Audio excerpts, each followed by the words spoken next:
Where's my chat?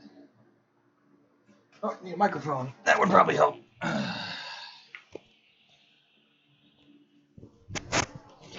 Get this going. All right then. Let's refresh that.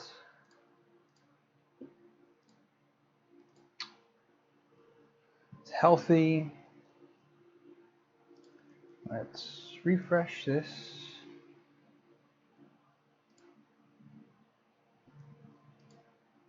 Are we not working? Oh, it's live.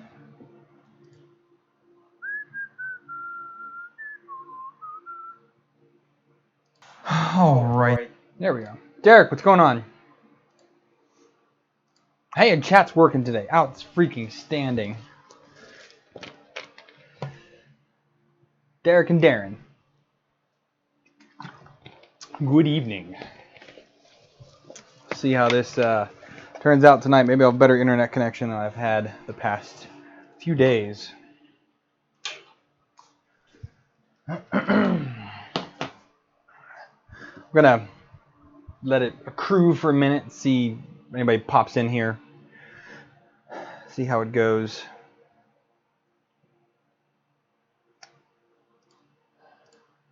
So hey, you guys got audio, I guess good video. Let me know what you guys are streaming at right now. I'm shooting for at least 720, but last week was only 480 stream was all that was possible.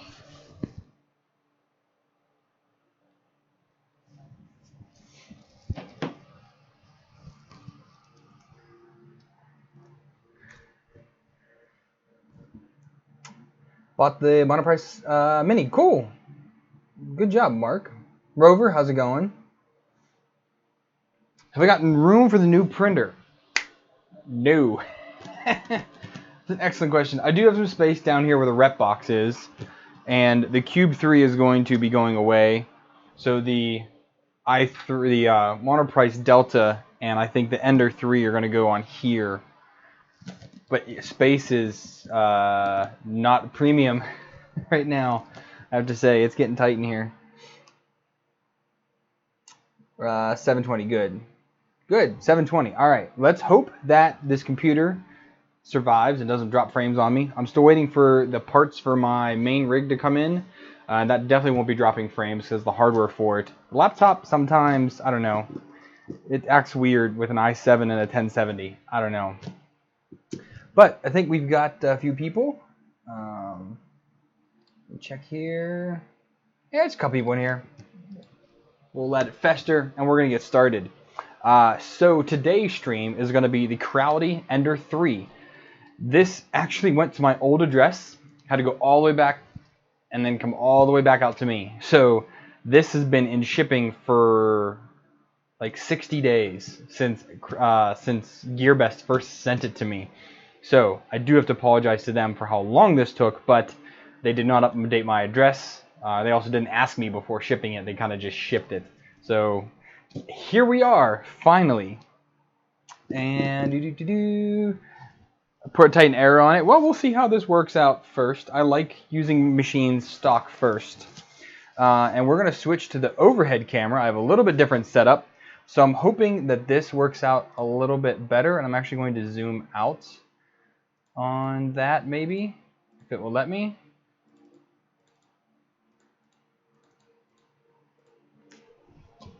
Why won't you let me?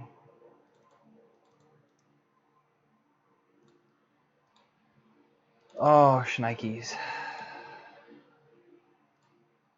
Well, let me go back to the editor. Why won't you let me go back to the editor?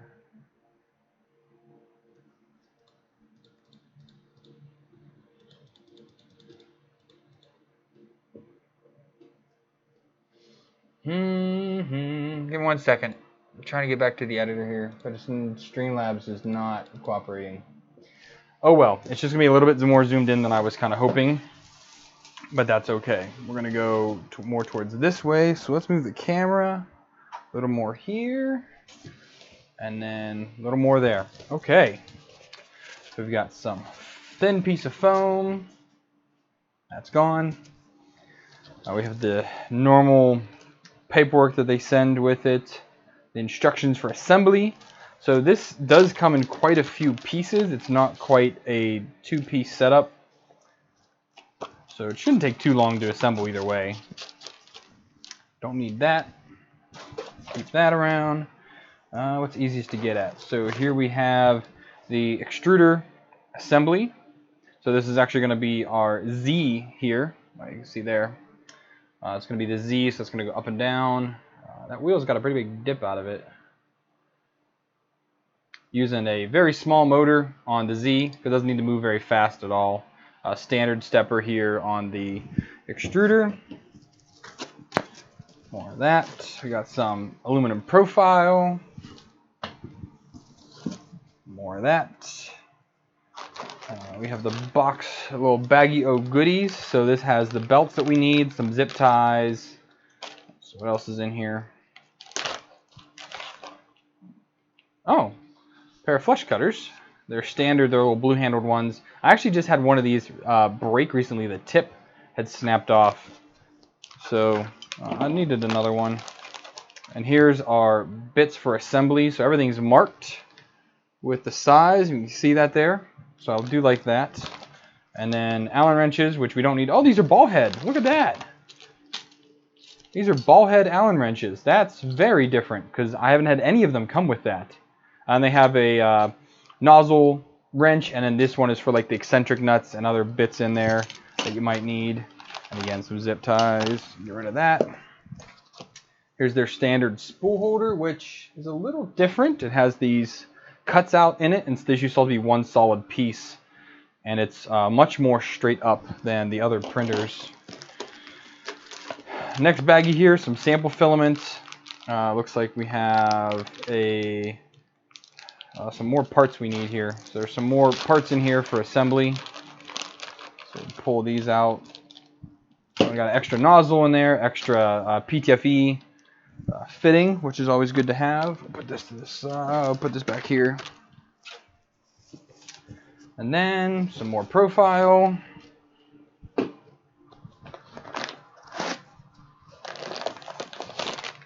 Here is the LCD assembly. So it comes kind of like the A10 and this are really similar. This has their standard display here, and they come on this piece of 1/8 inch aluminum that you just kind of bolt on, and it has it like an angle kind of like that. Pretty simple. Pretty simple. All right. Now we're getting to the meat and potatoes of this spool holder. With actual spool doing. There we got the power cable, US power cable this time. That's a plus. And we can pull out this section, maybe. Oh, we have a, come on, a spatula, a paint scraper. Definitely not going to be using that. That's gone. And then, oh, this does have a lot of upgrades on it versus my old Creality stuff. We got some other bits in here. This is all connected together. So here we have the actual extruder, which is their standard extruder that they use on all their machines. A little bit smaller in this one versus like the CR10, but it's basically exactly the same, using a 40-15 radial fan on the side there. And so we're going to set this down for the moment. Oh, whoop. And then I have some other parts buried. So here we have the power supply. It's using an injection molded cover here. Just has a simple XT60 connector here to plug it into the printer itself. Fused power switch on it, which is nice to see. It's set to 230, so I'm going to set that to 115 for me. And some other parts buried in here. So here we have one of the plates. This is either going to be Y or this is going to be the other side of the X. Nothing else in there, nothing else in there. Oh, here we go. Here is the Z motor. And this is again another little pancake stepper. And it is a non-flex coupler, which is very different than what you normally see in all these machines. They usually have the flex coupler. It just allows for a little bit of movement in the rod. That's it. Wow, there's not a whole lot to this, I can say. So now we can just try and pull this all together. But I do like how they do this. They do put a piece of shrink tubing over the lead screw. That way that keeps it greased and it keeps your fingers a little bit cleaner. Now I just got to open up all this and then we'll get to the instructions. Let's see, people were saying, the autofocus is a little goofy on these cameras. I apologize for that, but such is life.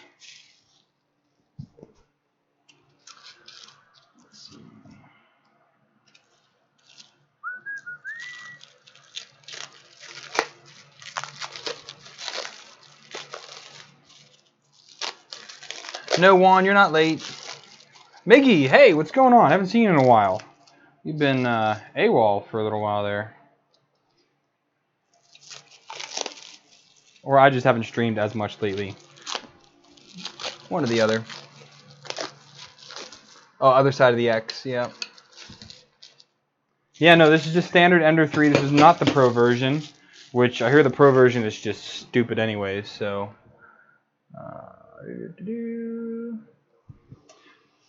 Yeah, I'm actually expecting to have this done in just, maybe 20 minutes if I can. So, alright, so we've got tools. We got 2 pieces of 2040. We got 2 pieces of 2020. Alright. And here we are, the directions, which are... Ah, there we go. It folds open like that. Set that to the side. Step 1. Install these uprights. So we're going to have to get the rest of the printer up onto the desk. Oh. Alright, I unplug my mic there? Nope, I didn't. Okay. Got scared there for a minute. Yeah, it's still there. Okay. This is super annoying that this is already connected. I really wish this wasn't in the way. We can also take this bed plate off, I guess, for now. Interesting how they have those already just on there waiting for you.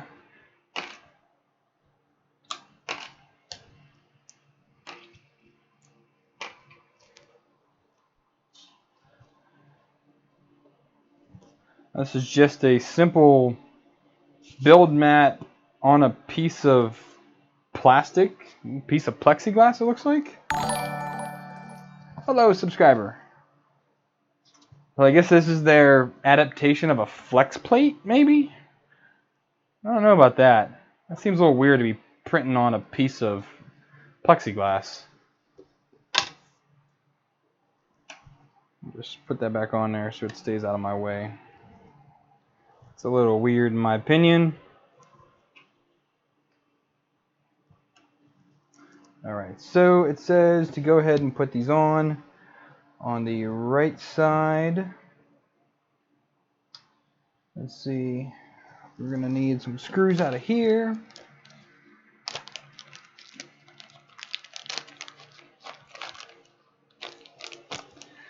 Well, after watching Chuck's thing about the Pro, because he got the Pro, and he was like, it should be, like, that should have been the default of how it came. Which ones are we using for this? These are the M5x45s, so these ones. Hello, Brian, how's it going?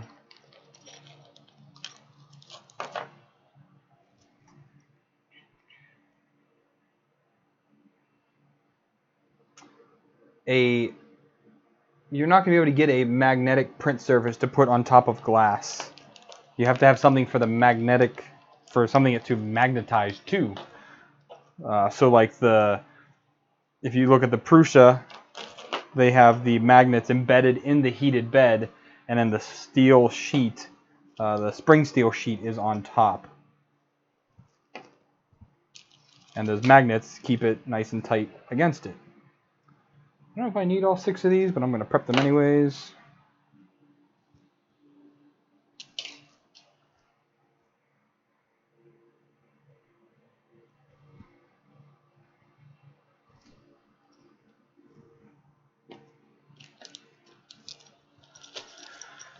Okay, so these go on the inside,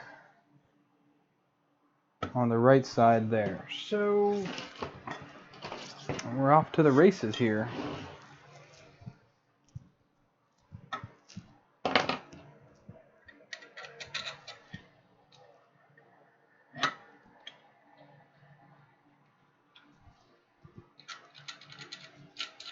I'm super excited to have this though, because now I can compare it against the A10, although this is a much upgraded version of the Ender 3 than when it was first released.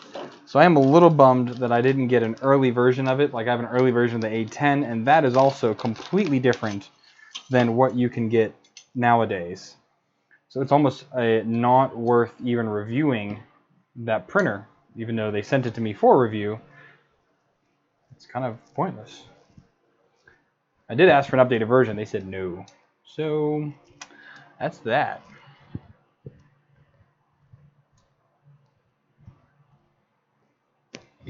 But if you're putting your magnetic print surface on top of the glass, you're going to lose a ton of heat. Because you have to transfer through the glass, then through the magnetic part of the bed, and then into the whatever is magnetized, whatever your steel sheet is on top of that. It's logistically, it's kind of a nightmare.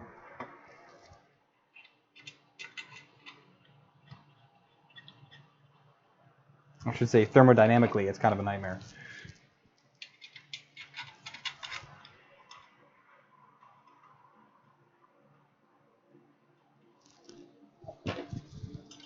The living room is the best place to work on stuff. Oh, I probably wouldn't mind if I spent a little more time out there.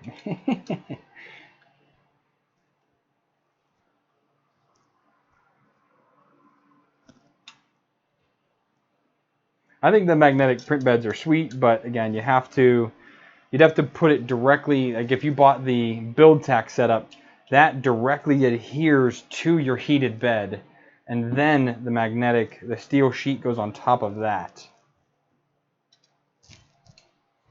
Alright, see this this connector is totally botched. Damn. I have to get another one. You guys can't, I don't know if you can see that here, but this connector is completely busted. So I'm going to have to go into my hardware and find one. Thank goodness I'm a nerd and I have all those parts sitting around. Alright, step 2 is the power supply and the display. So the power supply, where did I set that? Here it is.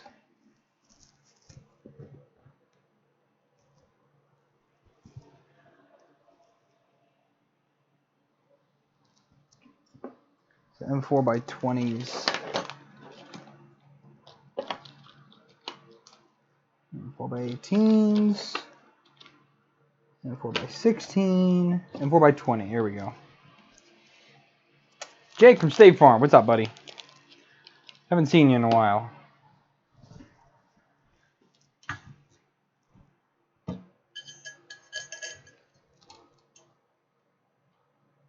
I guess I've seen you on Twitter. That's about it. I need another Allen wrench.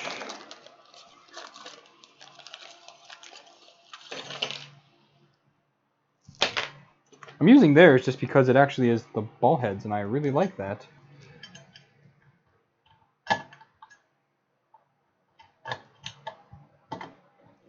And it's less of me cheating with my own tools.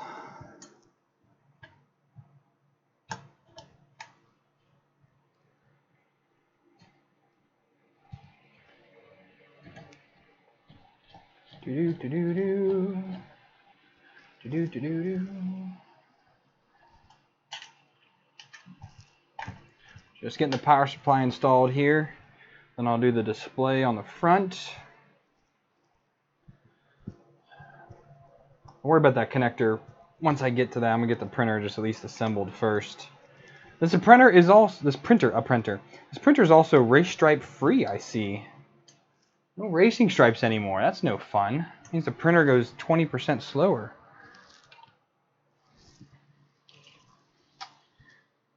M5 by 8s.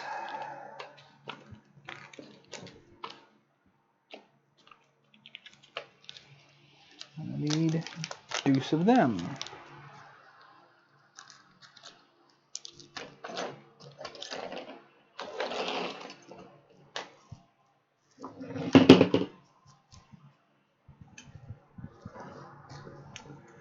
And before printed the Paw Patrol flag. Oh, fantastic. I'm glad it worked out. There was someone that just commented on the video, and I have been slacking on my YouTube replies. I do apologize for that. But I wonder if I should hook up this cable first. It might make my life a little bit easier.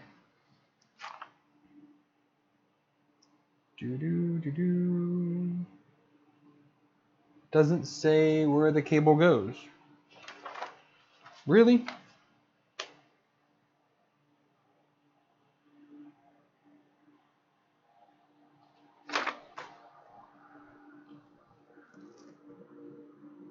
I'm guessing EXP1? EXP3. Nope, there it is. It's the very last picture. We're going to do that now just to not worry about it later.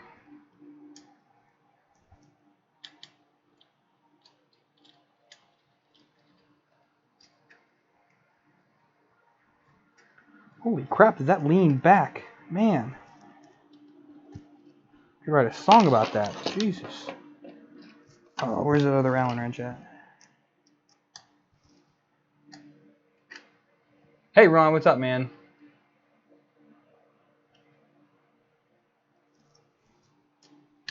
Yeah, I got the airbrush kit, Frank. I actually just filmed a little video about it last night. That'll come out eventually. And I'm super excited about it. Nice little kit. Plus the accessories for it. So, thank you for being a patron for that, Ron and Frank, because I used some Patreon money to pick that up.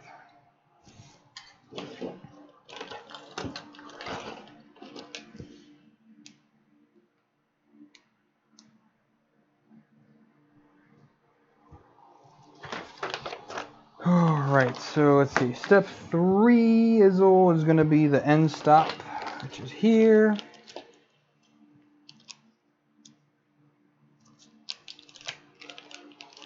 Which means I'm going to have to go ahead and replace that connector. I guess I can wait to do this. Oh, this is interesting. This is a injection molded part, which a lot of them have been acrylic before. You can tell it's injection molded because you can see the inject points on there. You can see those right there. So yeah, definitely a little injection molded part now instead of being acrylic, which is again different. I'm going to wait to install that simply because I can't do it right now with that cable. I don't want to have to install the cable first. It's easier. It's too hard to dig at it later. I guess maybe it's not. Maybe it's not. Maybe I'm just rambling and making excuses.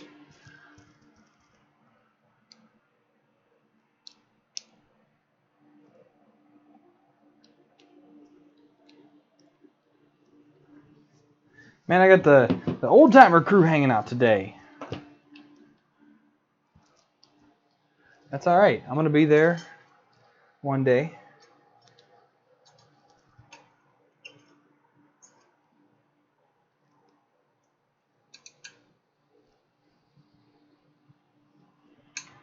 Okay, there is plenty of space. On the old ones, this used to be all the way down right here against the 2040 extrusion, so it was really hard to plug into it. I should say the 4040 extrusion. But now it's a little bit easier. Alright, so now we have step... Where are we at now? We're on step 4. We got to put the motor on now. That Z motor here. So that goes on right back here, like so. And it takes 2 pieces of M4 by 18s. M4 by 16s. M4 by 18s. There's 2 of them. Thomas, what's going on, man?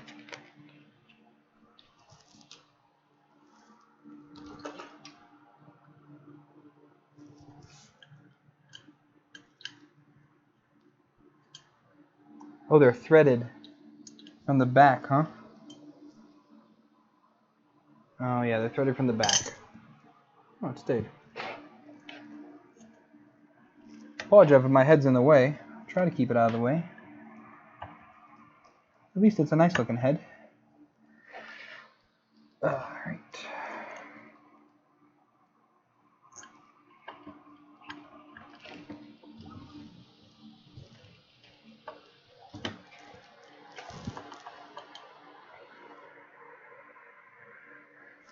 Thomas, I am glad to be here. I'm glad my internet and computer seem to be cooperating today. So that is a definite plus. Alright, so we got... Come on. I want crank. Alright.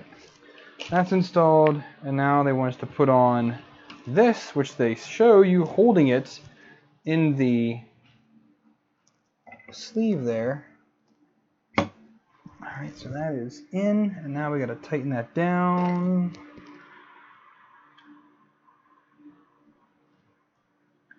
There's no set screws on this. It's just a single M4, and I definitely just rounded that out a little bit. Son of a gun, I just did. But it's in there tight. Now I can take that off.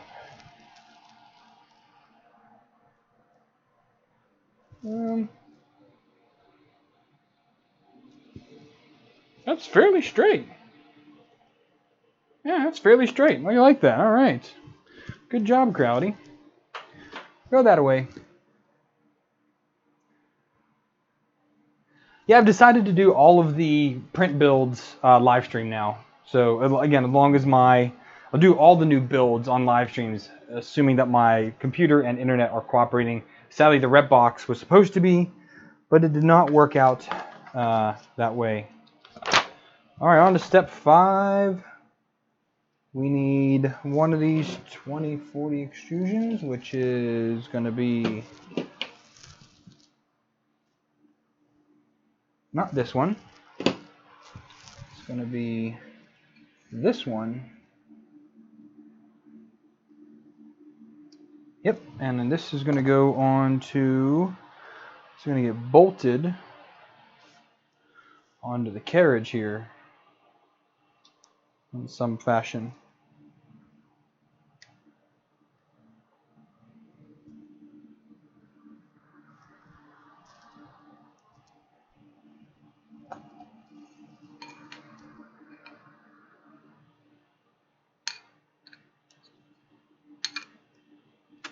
It's bolted onto the front like that.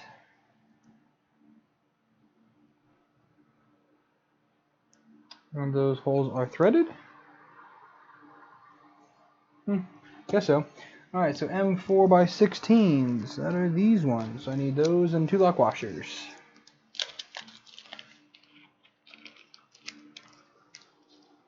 So a lot of you guys are chatting. I'm sorry if I cannot get to all the chat. If someone asks a question and one of the normals would not mind answering any of the tech questions that come up, I would greatly appreciate that.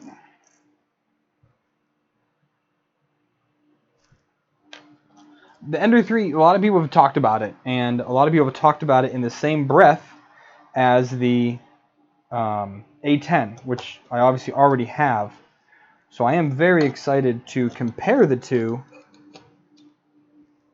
and see how they turn out. This is a royal pain.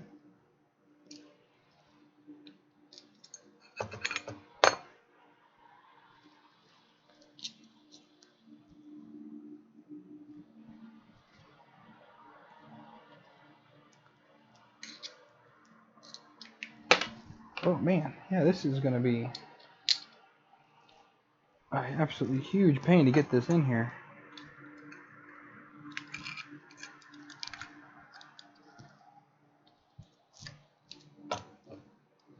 Apologize for the angle. This is not really easy to get to, especially while trying to record.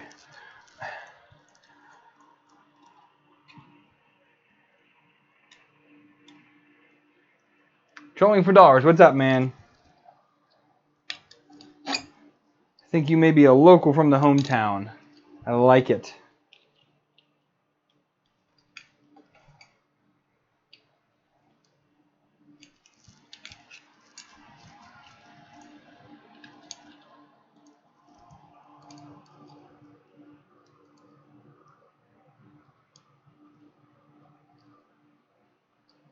I mean, the A10 has that super plate clone, which is a clone of the Ultra Base, and that prints pretty amazing. So we'll have to see if this plexiglass flex plate on this thing is worth anything, to be honest.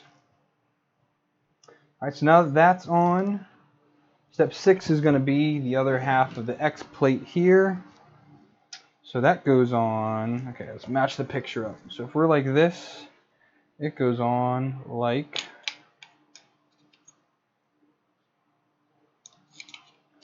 so. And those holes match up. So, yeah, so just like this. That goes on. That's using 2 more M4x16s with lock washers.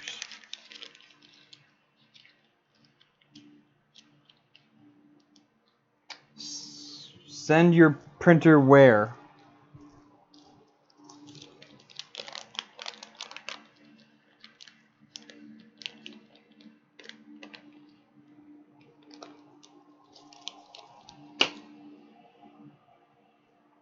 Space FPV.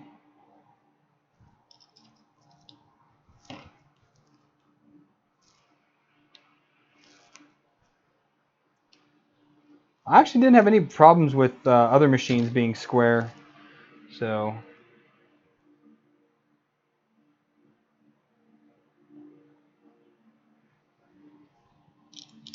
I mean, they use the exact same extruder carriage on every machine. The Ender 2 had it. The CR10, CR10S has it.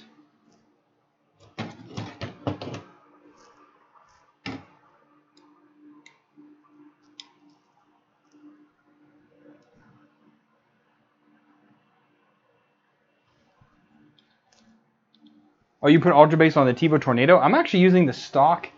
I'm still using the green sheet on my Tevo Tornado. I haven't switched over to the red yet. It's amazing, man. I don't know if you saw my the splicer mask video, but man, that stuff worked out great. Just for kicks and giggles, I'm going to go opposite way. See if this matches up properly.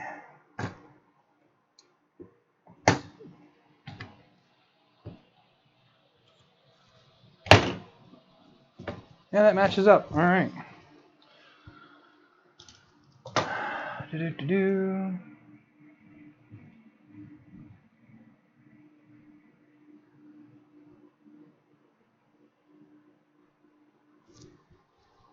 Yeah, Thingiverse, at least this bin's been loading at least lately. All right, so now, I should have slid that on first. Stupid Shane. Okay, so this goes on this way.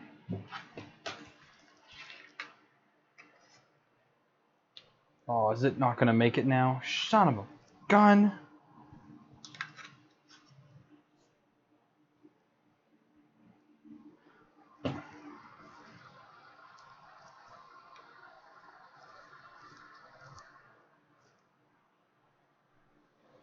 It's not gonna fit now because I put the stupid plate on already. Dang it. Forgot to put the carriage on first.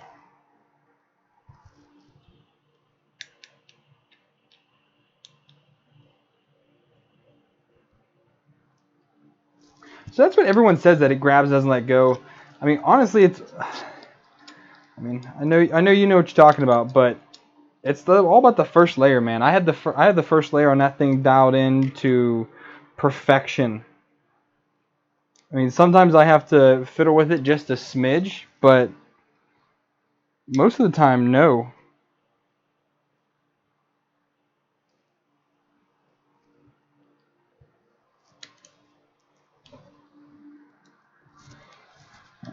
Alright, now we have that on there.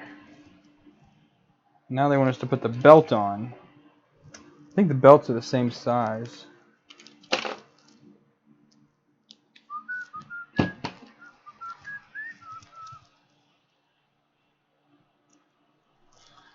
Well, if they're not, I guess I'll find out later, right? And I'm definitely not a fan of their belt design either. Oh, the idler's not on yet. Wait a second. Have you thread that on without the idler? Am I tracking this right?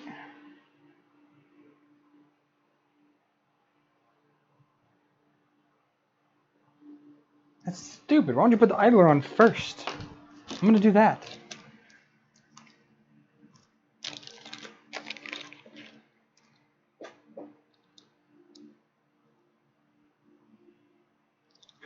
Yeah, this thing, it got pretty full pretty quick. No doubts about that.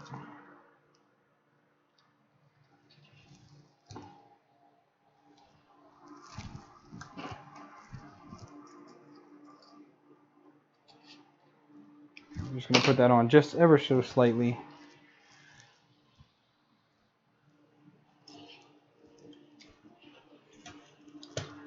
Alright, so now I'm going to go ahead and feed this belt on. And you're going to go like this, like this. Goes through that.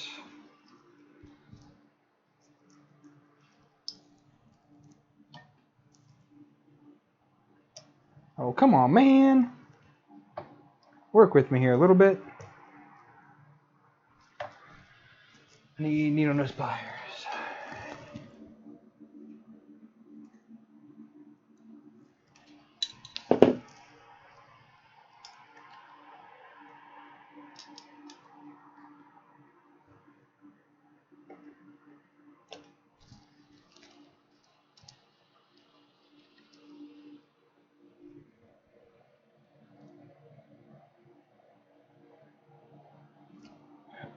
No, on Ultra Base, I have mine pretty doggone close, to be honest.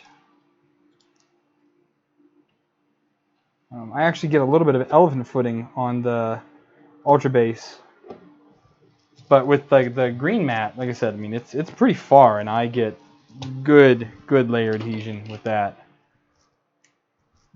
Wrong key.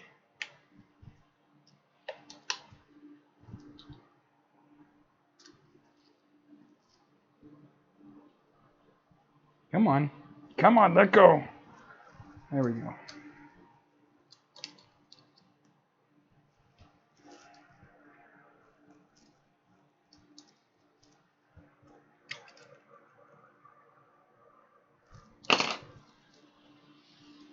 Alright, there we go. We have the carriage on there now. Hot dog.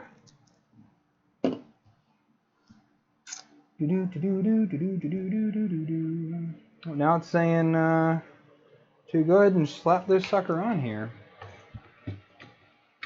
Should be fun to get on.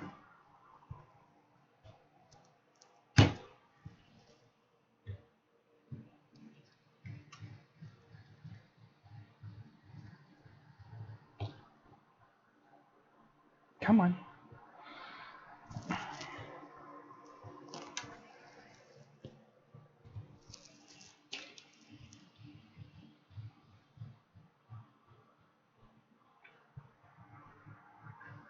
There we go.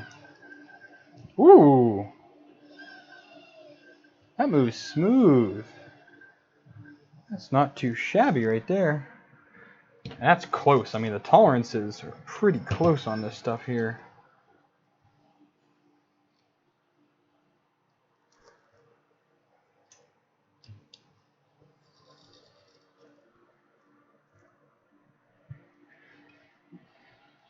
Up in there. Alright, that's interesting there. Okay, and of course I have that all freaking twisted up. That's okay. Anyway, so we got that on there. We've got the... now we're going to do the cross beam up top, which is this little guy. Just like that. And I have not tried the TiVo Flash.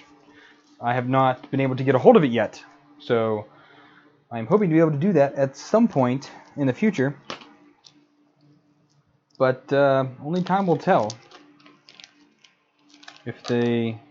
Again, it's the thing with Gearbest is, like, I like getting the printers to test things out.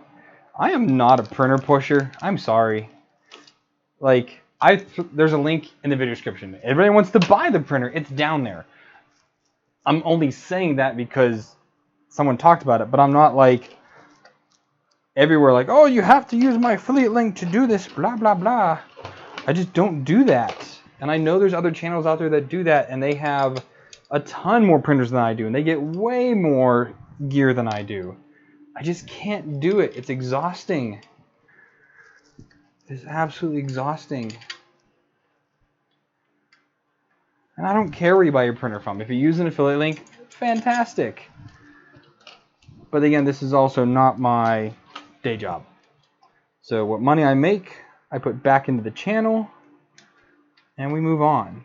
But if people don't use the links, which is my conundrum, if people don't use the links to buy printers, I don't get more printers. And if I don't get more printers, it makes it a little harder to do a lot of reviews if you're not getting the hardware. And I'll tell you this, there's definitely not enough money in a 11,000 sub channel to buy a new printer every month, unless it was like a $100 printer.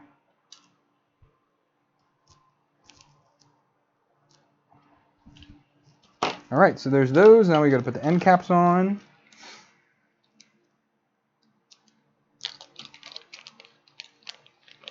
CNX, what's up, man?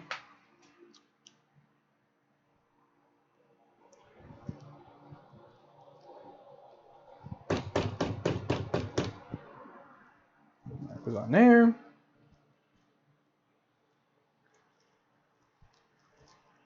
That one goes on there. Look at that. Now we're going to scratch ourselves on that stuff there.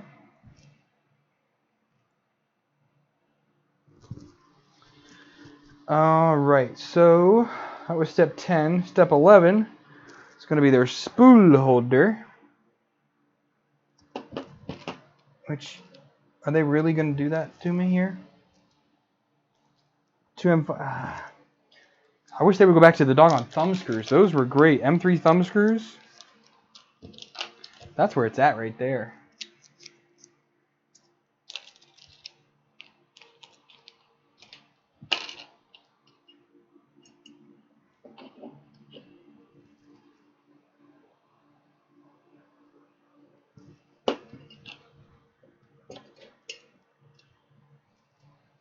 I'm only going to put the spool holder on now for the purpose of the video, but I will say this is coming off shortly after I'm done here, because it won't fit on the shelf with this thing on the top.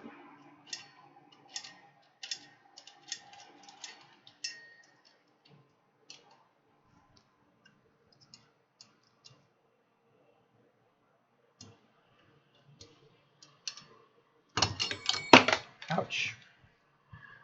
Sorry about that.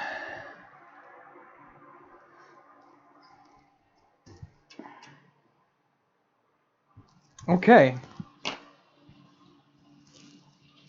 That's almost it, guys. We do have to fix the printer, so that's never a good thing right out the bat. But everything is almost on. We're just going to connect up the cabling here.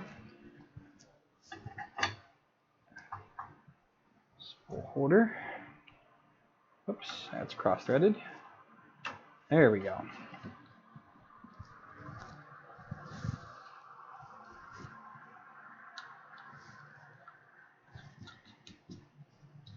Glad to see you guys troubleshooting with people. I like it.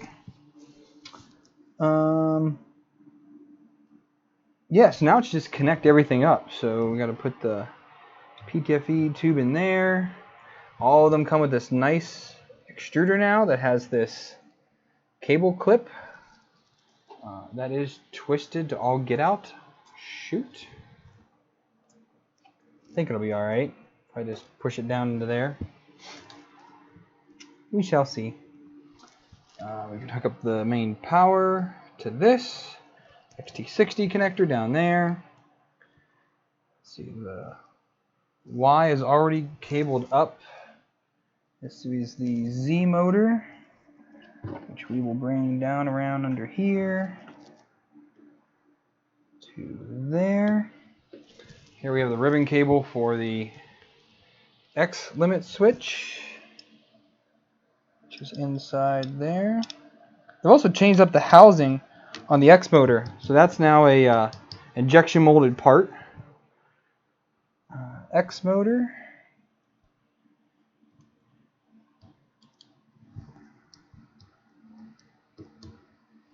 And the extruder motor.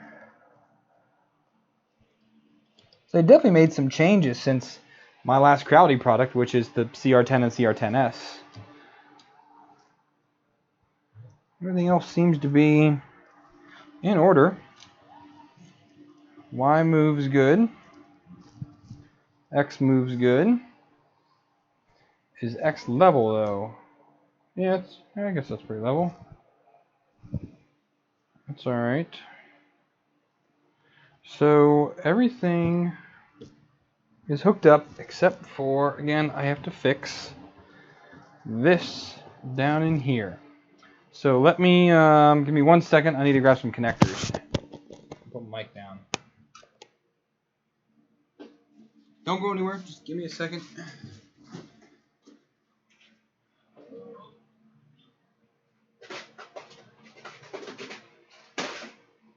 Ugh. All right. That away. Let's clip this back on.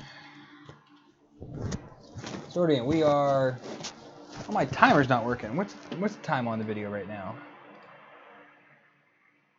47 minutes in. We're almost ready. We would be ready if it wasn't for this connector. Again, thankfully, I'm a huge nerd, and I have all kinds of stuff in my shop. I don't even. Can I call this a shop?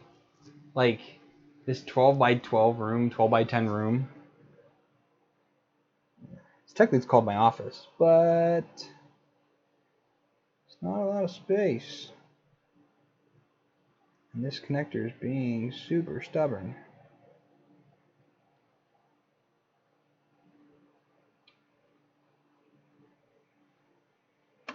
There we go. And that is just absolutely demolished. You guys see that? Look at that. It is absolutely gone. Like, what is up with that? Gearbest. So it's a 3-pin. Polarity doesn't matter on these.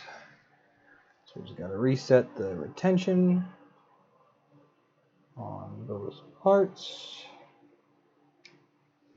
And it is the outer two most sockets. There's one. There's two. So we'll make sure that works once we get there. So I want to take a quick minute just to look at some of the improvements they've made over older Creality printers.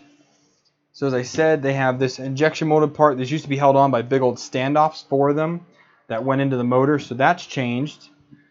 That'll be, so it means that these are now passed through, or no, these, okay, that's just hiding the holes there. Never mind.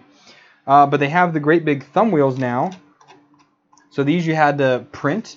These were an upgrade that you could buy at one point. You see they're right there. Again, they're using them with injection molded parts now instead of the acrylic for the end stops and a few other pieces in there. The hot end is the same though. Hot end and the extruder carriage, that's all the same. Minor change on the on the spool holder, but then that's just aesthetic. That's nothing functionality whatsoever on. I think that's it, guys. There she blows. So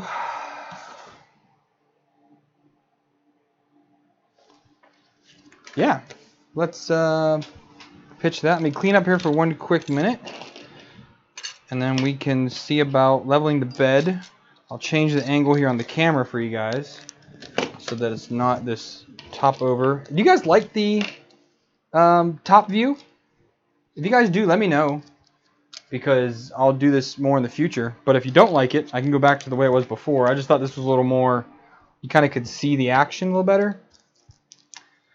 I did recently get a new DSLR that I'm hoping will work with a capture card. And then I'll actually be able to like do zoom and have a better picture for my B-roll camera.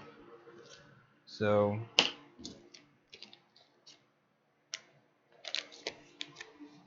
yeah, I do. You're right. Yeah, so the Y tensioner is different there as well.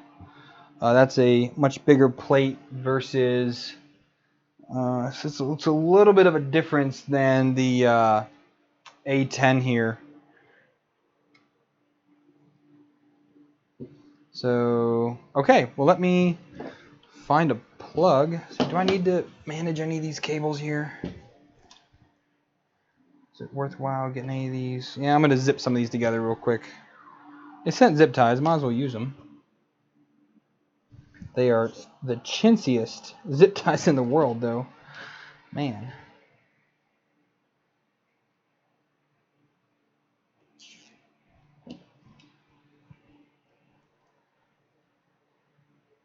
Yeah, I did this on the A10 too.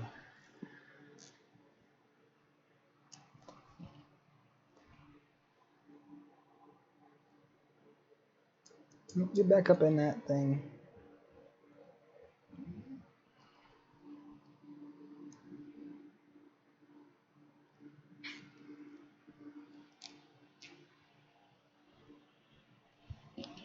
Couple more on here, and then we'll just snip them. Snip it. Just snip it. Top view is great.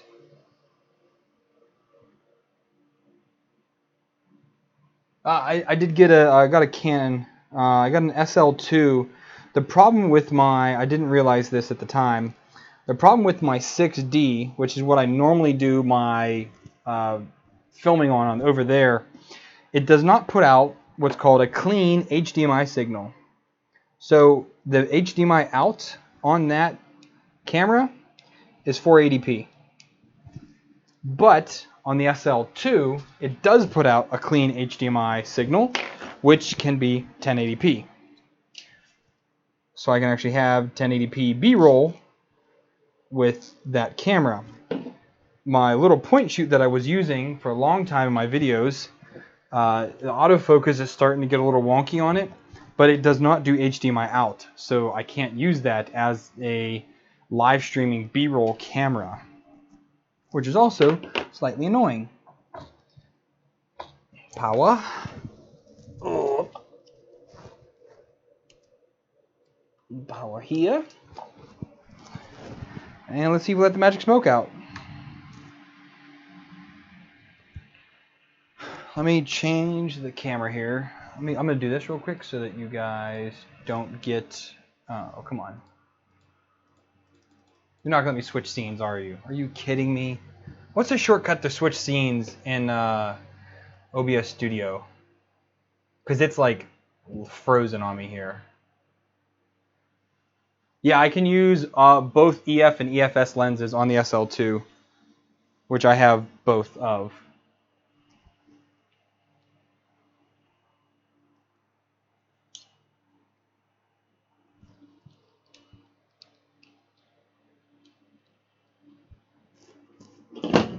I really do not want to stop this stream just to frigging fix this. There we go. Okay. But I still can't get into the editor.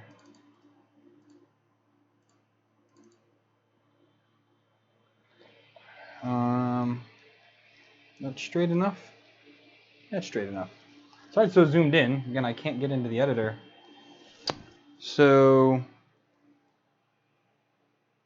here we have the standard Creality display. So we're going to go to prepare and we're going to go to auto home. So it all goes the right direction. That's a plus.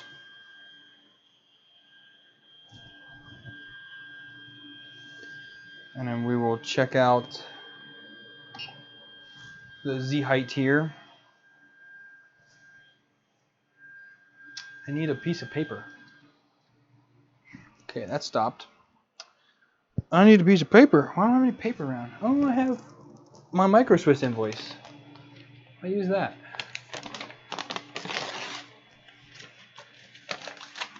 I got my new nozzles today, so I was pretty pumped about that. They had a pretty good sale. 30% off on Black Friday or Cyber Monday, whatever it was. Ugh. All right, okay, yeah, that's way below.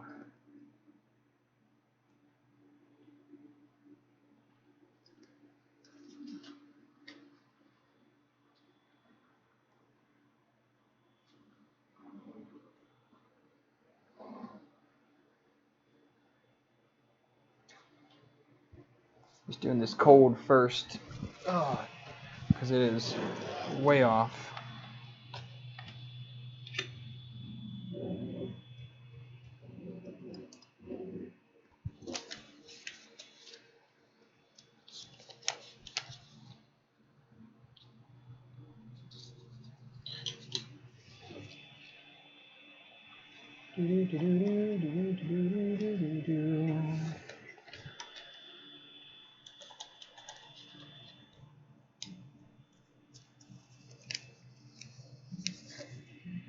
Oh.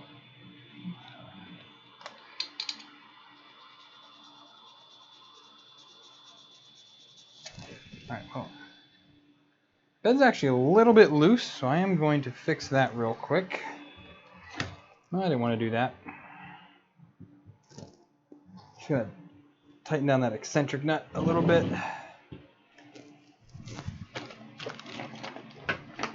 Nope, nope, don't do that. Don't pull a Linus. Okay.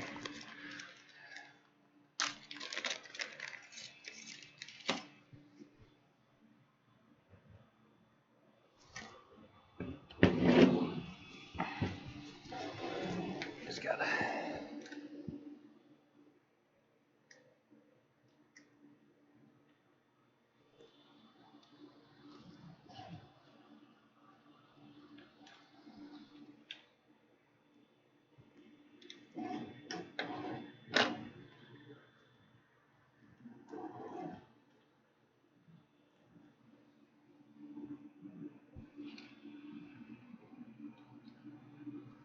So we're going to go ahead and auto home this again.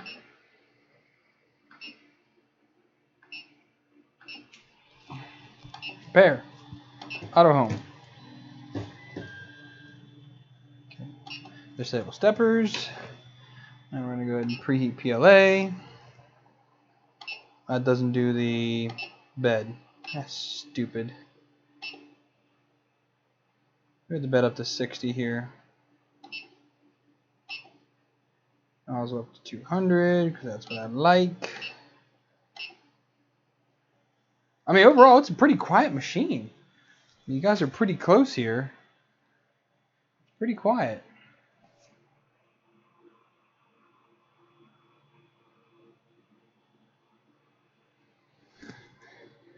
Well, actually, Linus puts it in his videos, so.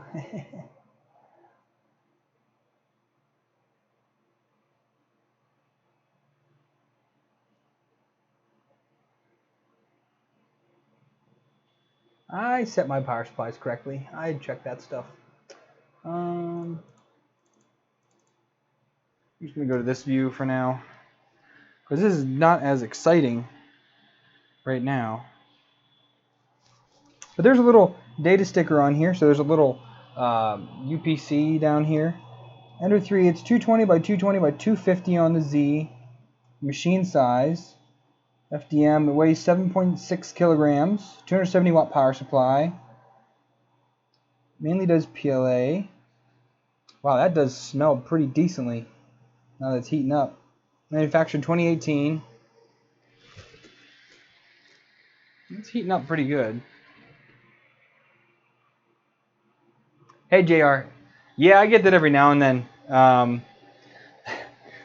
When Matt had a beard, I watch him all the time. And Matt had a beard. I recently shaved my beard as well because I did No Shave November the last month. I had a pretty gnarly mustache. And like once a month, I get a comment every now and then like, hey, you look like Matt. I'd love to meet up with him one day when I'm back in the States, head down to Texas. I think that'd be pretty funny. He's my internet doppelganger. Or maybe I'm his because he's a lot more famous than I am. Not famous at all. That was to 60 pretty quick. So now I'm going to go ahead and check the bed again manually here. Just to be sure we can do this.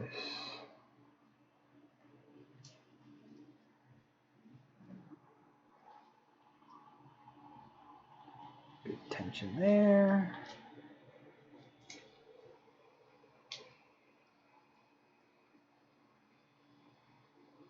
Tension there.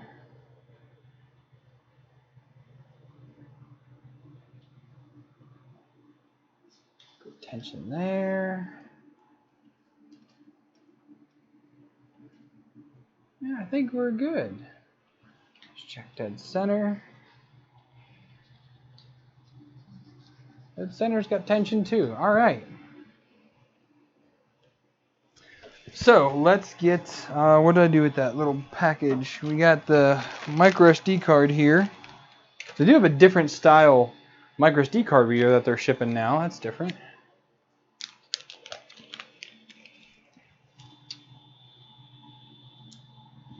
And we have a NETAC 8 gig card. Also very different. Now, the only thing I don't like about their displays, these displays don't have what's it called? SD card. So they've got this micro SD down in here, which is stupid.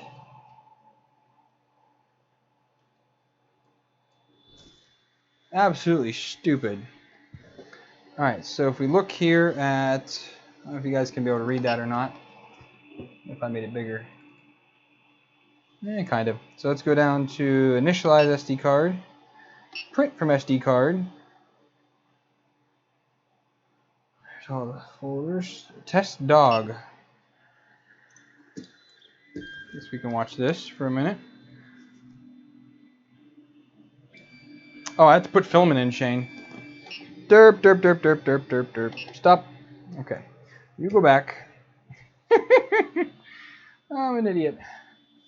I don't want to use their filament because the samples never really have enough. So let me just snip off. I got some. There goes my mic.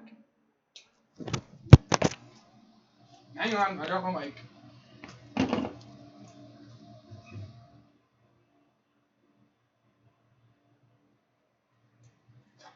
Oh.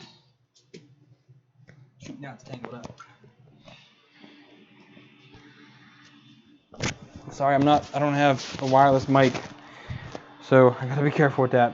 I got some Rep Wrapper white PLA here. I'll just throw in here. So now we can go ahead and do the print from SD card test dog.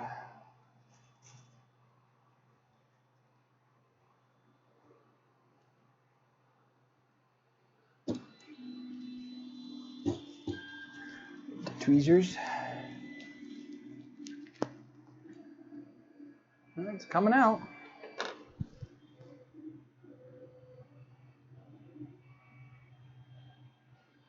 Just watching my first layer here. A little bit closer right there. Might end up being a little bit too close, but we'll end up seeing how it goes.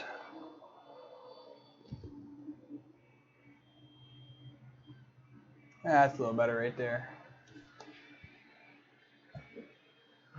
Wait,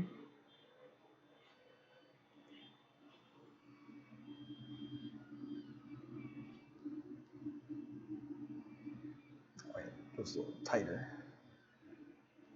Come here, a little tighter.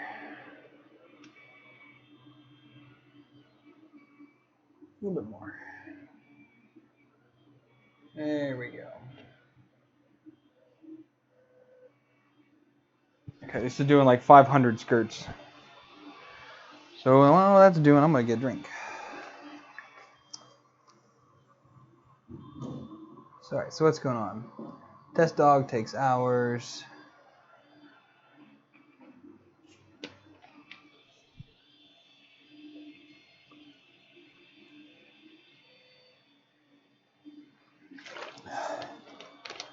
Well, I guess I can go ahead and make. Well, I'll let that go for a minute. I'm gonna have to move this out of the way though. So I'm gonna put this up high. Up high.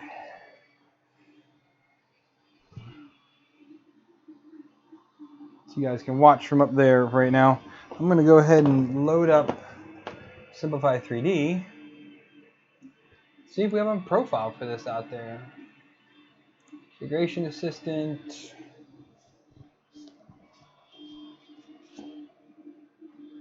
And we're gonna do Creality Ender 3. Next, finish. We're gonna go ahead and import a Benchy, I guess. That's what everybody does, right? Where's that at? That's all on the server. Documents, chain, 3D printing, 3D print files, test stuff, and there's Benchy.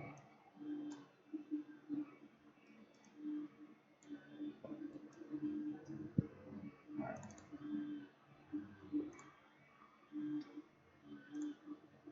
0.2mm layer height. 5 out from the parts. Infill is rectilinear, don't need support. 60, and we'll do that at 200. Cooling. We're gonna bump that up to 60, a little bit faster. Let's see. Oh, single wall. Allowed fill. Prepare to print.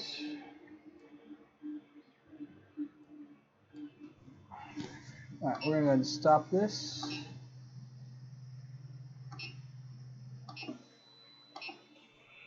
Auto home that because that's stupid annoying. And let's go ahead and put the Benchy file on here. It says the Benchy will take an hour to print, but we won't suffer through that. Once it's printing, I think we can be safe to assume we're all right.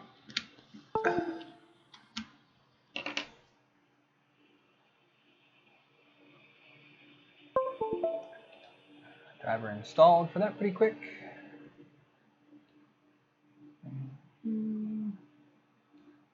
See.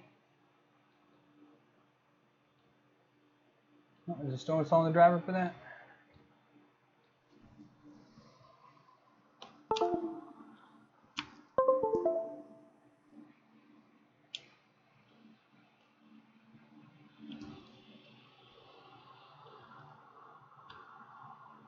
Nope, that's where it's supposed to go. I don't think this SD card reader works.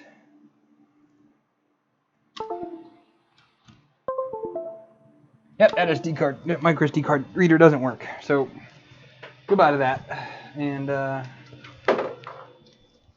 got a SD card adapter right here that we can use instead.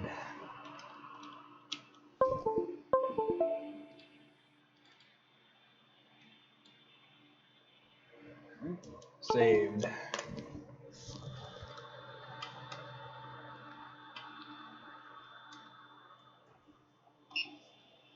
Now we're gonna change SD card, print from SD card.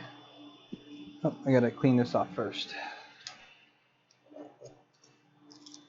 I was close, but I wasn't too close. I like that's a good one right there.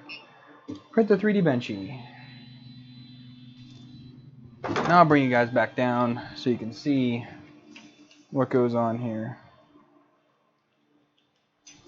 Let me see what you're looking at, because I can't tell right now. Oh, you're already there. Okay.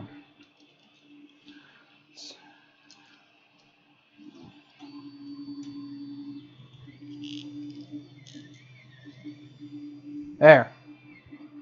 Now you guys can see front row. I'd adjust the autofocus. I'm sorry that it didn't work out so well. Let's see, where we at? MK Me, what's up? Later, Frank, you left.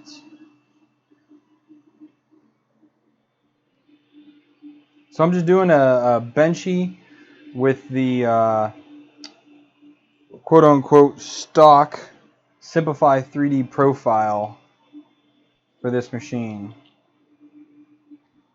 Oh, and it drug that all the way with it.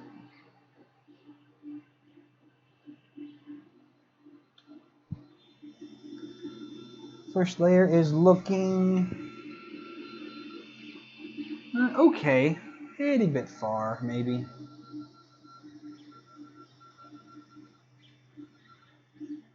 But I can actually just adjust that in the slicer. I'll just make my first layer a little bit better looking.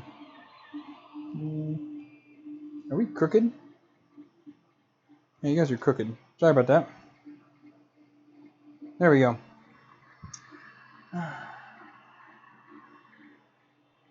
I just have a Weller iron.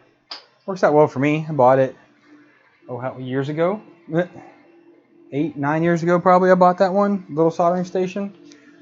It does the job. I just had to replace the tip with something a little more pointy. I need to get an even finer tip now.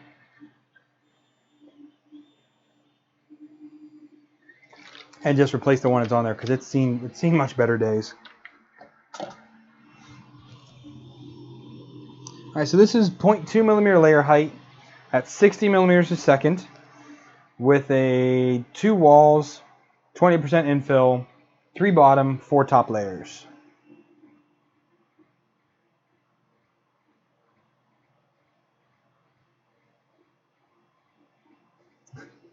Miggy, are you using the newest Simplify 3D? Because I am not. I'm still running 4.0. whatever. I have not gone to 4.1 yet.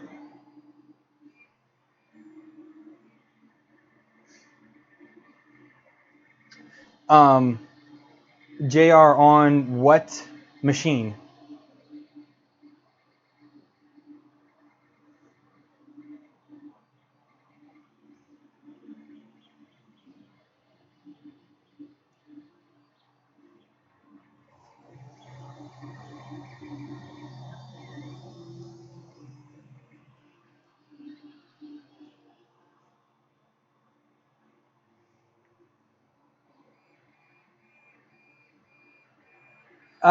So the camera is not exactly straight, but the carriage is just slooping a little bit down to the right. I've noticed that on quite a few different printers.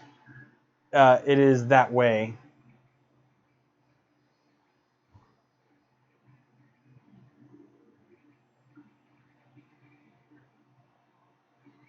I mean, the nozzle is still perpendicular to the bed, but that is right. I don't have the... You're just on this weird mic boom, and I can't really get it perfectly straight. But yeah, it is a little crooked there.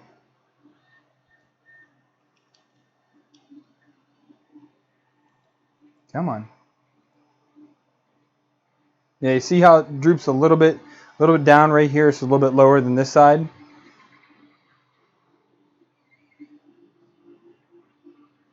Okay, this is riveting YouTube right here.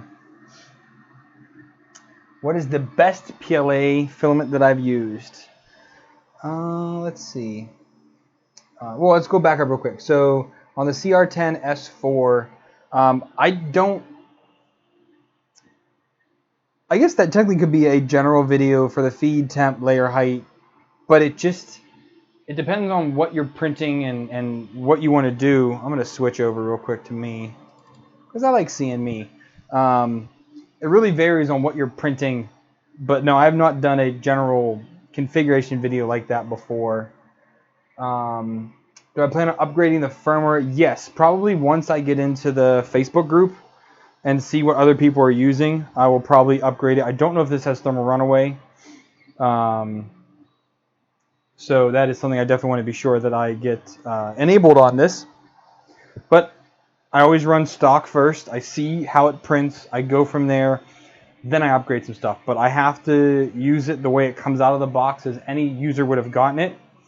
But I have to say, if I would have received this not being a tech person or a YouTuber, I would have had to send this machine right back because of the broken Y end stop connector.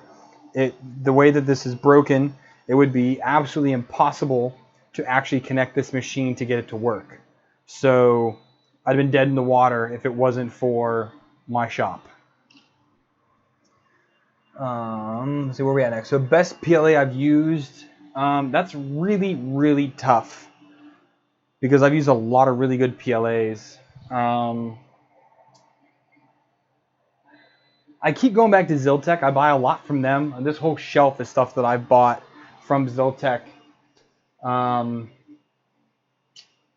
Robotics, I've used a lot of their filament. They've sent me some. I've bought some of their filament for other projects. It prints really, really nice.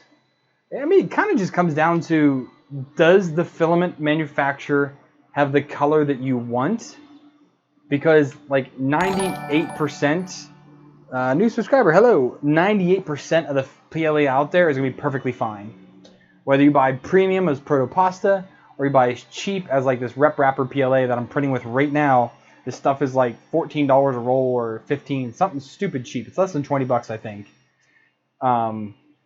It really just depends if they have the color you want, to be honest.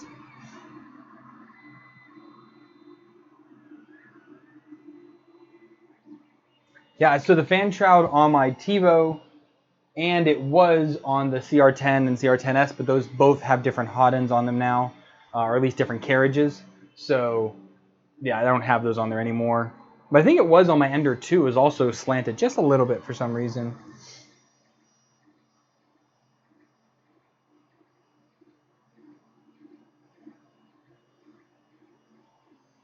Justin 3D, I bet you someone in the group has an updated version for this. I wonder if any of the guys I normally talk to have it updated at all with something better. So I've not tried carbon fiber from Ziltech yet. I just finished filming a carbon fiber PLA from Pryline, so that review video is coming out. It printed pretty good. I made this Robocop pistol. You see that there? Can't really zoom in, but yeah, this is the Robocop pistol printed in their carbon fiber. It looks pretty swanky, I have to say. I did print a couple other things in it, but it worked out well. It's average cost for a carbon fiber PLA. Just you also have to factor in the micro Swiss nozzle that you're going to need in order to print it.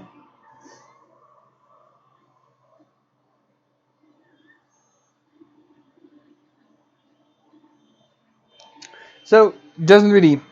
I want to talk about Maker Geeks real quick since there's a captive audience right now. I am extremely torn with Maker Geeks filament. Their filament, for me, it's been like 98% of the time has been great. I've had one roll from them that has been absolutely baunched, and they did replace it for me. It was quick. I've had other people here that it didn't go that well. This was not any review film that they sent me. I bought it straight up as a person, and that was the only one I ever had that problem. Now, I will say I cannot use Capricorn tubing with their stuff because of the tolerances, but it prints just fine at 240 centigrade. I print it very hot. They say 235, but let me see. Do I have anything that's easy to get to? I guess this one here is. So I've been printing a bunch of these big bins. These are in a couple of the videos I talk about different things. This bottom blue was theirs. That's actually not a very good example. I have 6 of these bins behind me, but most of them are filled with projects right now. That's how I'm organizing my projects here. Several of them are using Maker Geeks filament, and they printed perfectly fine. 0 issues whatsoever. All printed on the CR10S up here. I have a tuned profile for that. It's actually using a PETG profile to print their filament. And there's actually a roll of their purple still loaded on there from the last print I did. Their customer service sucks. by far, their customer service sucks. Filament can be hit and miss. Now, speaking of their customer service, I have now been charged for 3 months of the Geek Box. I've only received 1 month. So I actually have open fraud cases against them right now with my bank against them, saying they did not deliver the product they said. Even it says on their website, not fulfilled. So they haven't shipped to me since I got the October, but November, December, they charged me, but have not shipped anything. So because they haven't shipped it, I opened up a fraud alert against them, a fraud case with my bank against Maker Geeks. So there's that. And I also put a stop on any further charges from them as a vendor. So I absolutely do not endorse buying anything from them anymore because they can't even fill the order that they had. The last order I had, they back ordered a bunch of stuff. So I probably should do a video about just talking about them, maybe bring some light to it. But again, their filament usually is pretty good. 9 times out of 10, it's good, for me at least. Customer service, absolutely atrocious company.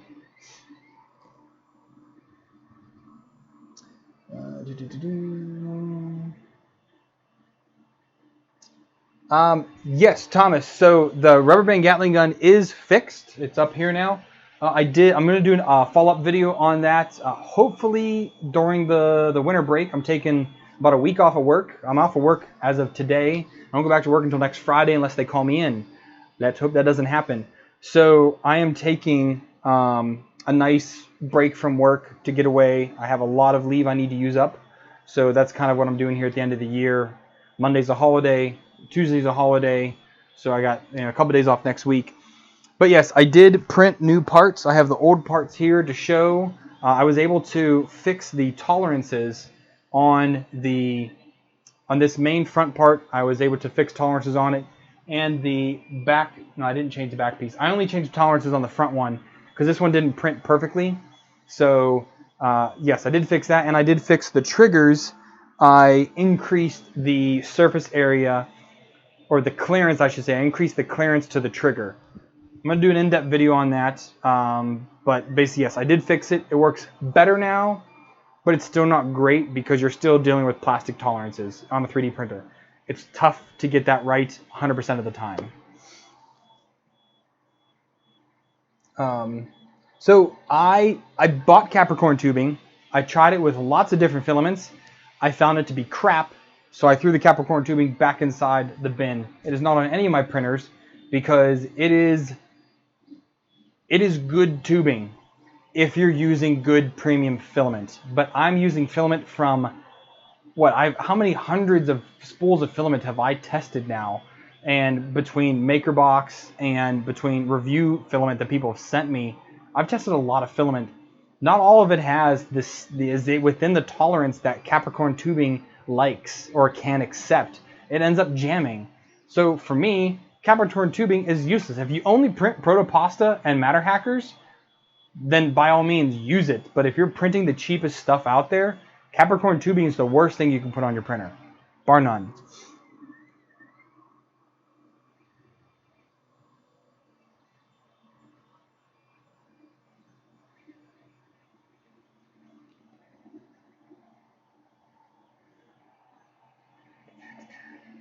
So Space the box was worth it because of what you're getting. You're getting the 2 spools. I've had up to 3 spools come in the box before. It's a mix of what you get. I mean, some people say it's all right. I mean, it ends up putting the spools down to $14 a spool, which isn't too bad because still most good PLAs are in that $20 to $23 range for like most of the good PLAs. The great ones are right around $30 for like the more premium PLAs, $25 to $30 or more. So that's per kilogram. And then you have stuff like Protopasta that's $60 a kilogram, which is even more of a premium type of filament. And to be honest, I bought the October box because they gave away the $100 gift card. So that's why I bought a bunch of filament from them. I wanted to get some glow in the dark for Halloween that I never used because it didn't come in time for Halloween. So there was that. So I have a spool of their glow-in-the-dark here that I'll use eventually. And I just wanted to have some filler PLA around just to be able to do some other projects with. But again, I won't buy it from them anymore. Am I going to try the Eco Tough PLA from Filaments.ca? Not unless they send it to me. They have not. I have one roll of Filament.ca filament to test out. They sent me, what, 6 rolls of filament to try? 7 rolls maybe? I've done all of them except for that one. That one just, I've done so many rolls for them lately. I'm kind of trying to spread the love to some of the other companies that are waiting for me to review their filament. I have about, I think I'm down to like 15 rolls that I have to review or use. So I'm catching up a little bit, but it's taking time to catch up on all the reviews. So this is their what's this? Their polycarbonate, right? This is their easy polycarbonate CPE filament. But I'd like to try their Eco Tough. If they send me more filament, I'll be sure to ask for it.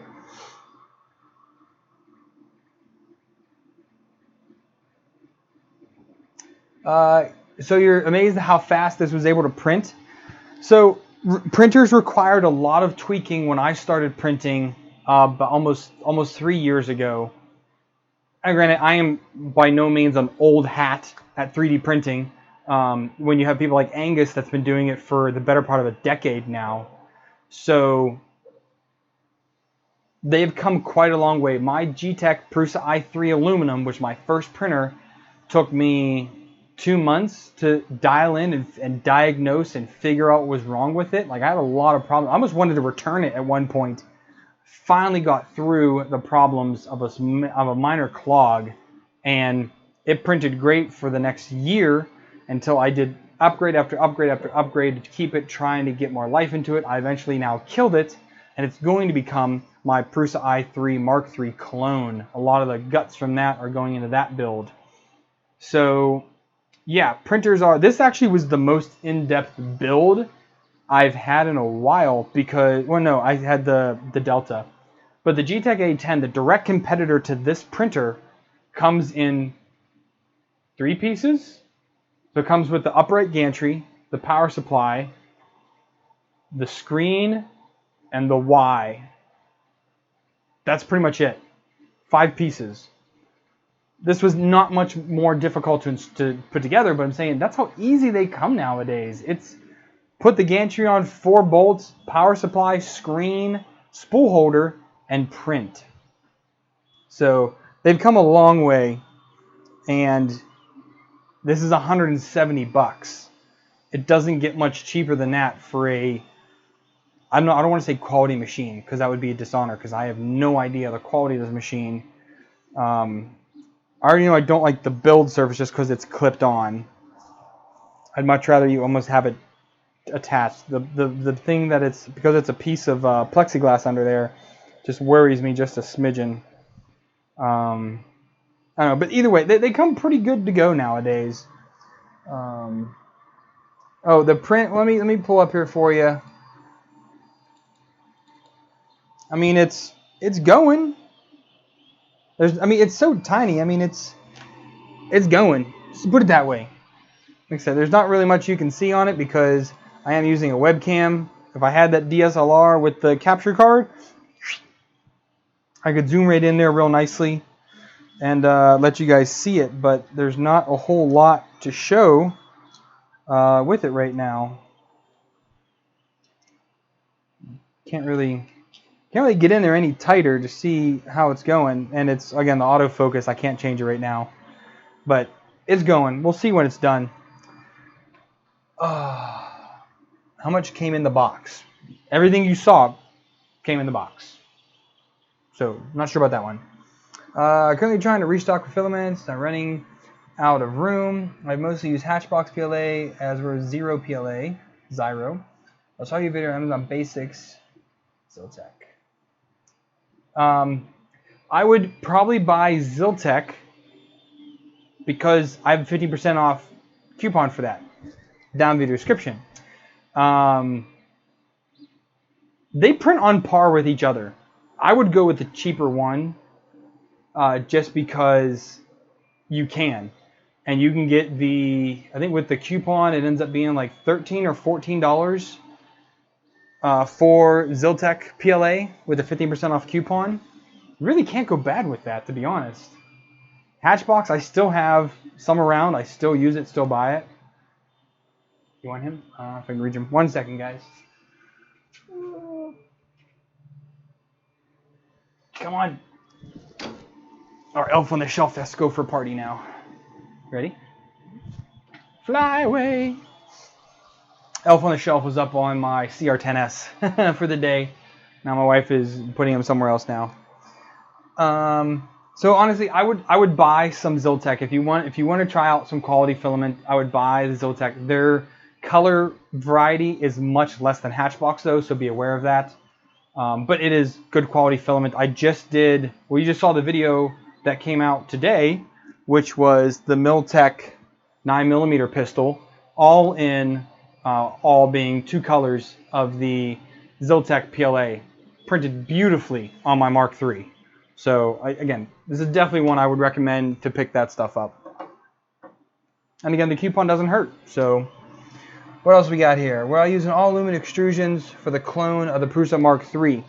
I have an actually milled clone of all the Mark III parts. It is going to look exactly the same as my original Mark III because I have bought exact clones of everything. Some parts are borrowed from my i3 aluminum, the old G-Tech printer. Some parts are brand new that I bought off of AliExpress, so I bought a clone of their heated bed. I have a clone of the NZ board because it's half the price to buy it there. The spring steel sheet is pretty crummy. It's not spring steel sheet, it's just a piece of thin steel.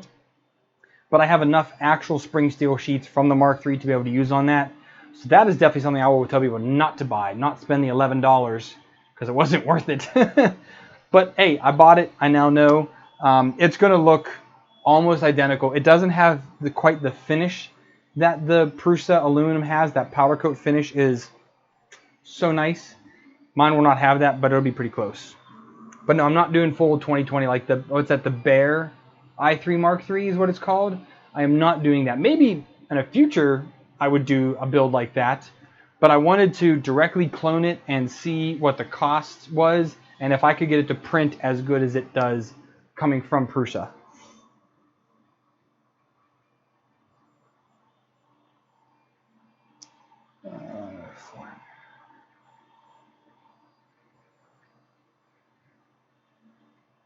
Well, it's good to know about the removal, but again, the plexiglass plate just kind of bugs me a little bit. Oh, you mean the toolbox that came with the printer? It was 5 Allen wrenches, and it was 2 wrenches, so 2 different sizes here for the eccentric nuts and for some of the nylocks, and then there's another little wrench in here for the nozzle. I would like to see a 3rd one come in here. Well, the only one that's ever come with it was the Anycubic i3 Mega, and it came with a very big wrench. This one is for holding the heater block as you're using the other wrench on the nozzle. Otherwise, you have to just use a crescent wrench if you have one. I hope that's what you're talking about. Inland's good. I reviewed Inland, was one of the first filaments that I bought. So Inland and Hatchbox, first 2 I think I reviewed on the channel. Both print great. Again, it's all about the colors that you're getting. So if you find a color that you like, if you can find it to be a price that you're willing to pay, I kind of go back to my days of, well, not the days, but even here, when I barter for something, when I go to a shop and I barter for a product, I barter for what I want to pay for the product, not what they want to charge me. It's ludicrous. Why would you pay what they want you to charge you? Because you're overcharging you. It's basically that. You buy filament at the price that you're okay paying. If you're only okay paying $10 for a roll, go ahead and find something out there. If you're okay spending the money on protopasta, then buy that. It really comes down to the personal preference these days because most PLA is fine. Hardly ever do I get a roll that's absolute crap.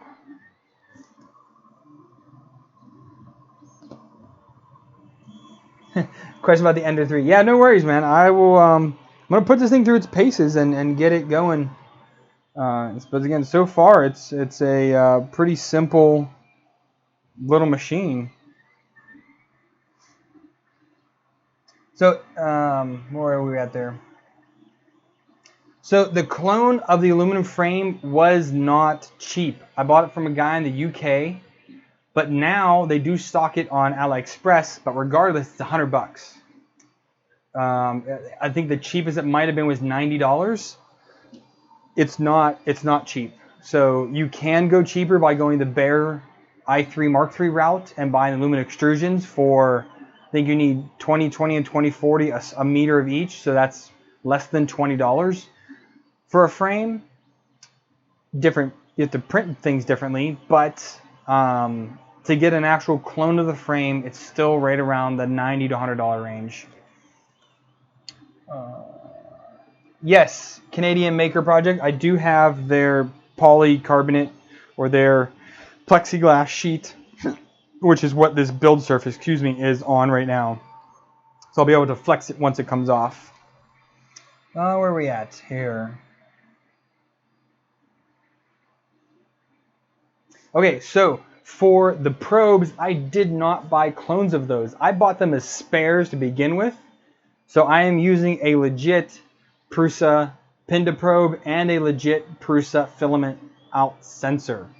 Again, I bought those purely as spares, but the clones actually aren't that much cheaper. I think they were maybe $15 a piece on Prusa's website when I bought my Mark III.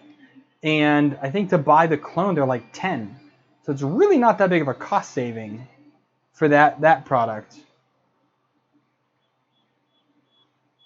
I did have to cheap out though. I actually didn't cheap out. I bought a different, more premium cooling fan for it though, for the cold end cooling fan. They're using an industrial Noctua fan, which you can't really buy as a personal for personal use.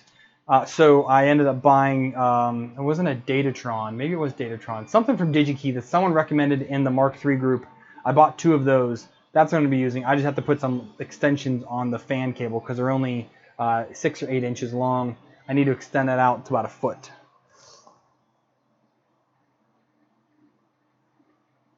Yeah, the frame hurt a little bit when I bought it, but I've been buying the parts for my Mark III clone over the past year because I was saving up for a long time to buy the actual Mark III, and now I have it. I also spent the money, and I saved the money and spent the money and bought the MMU 2.0.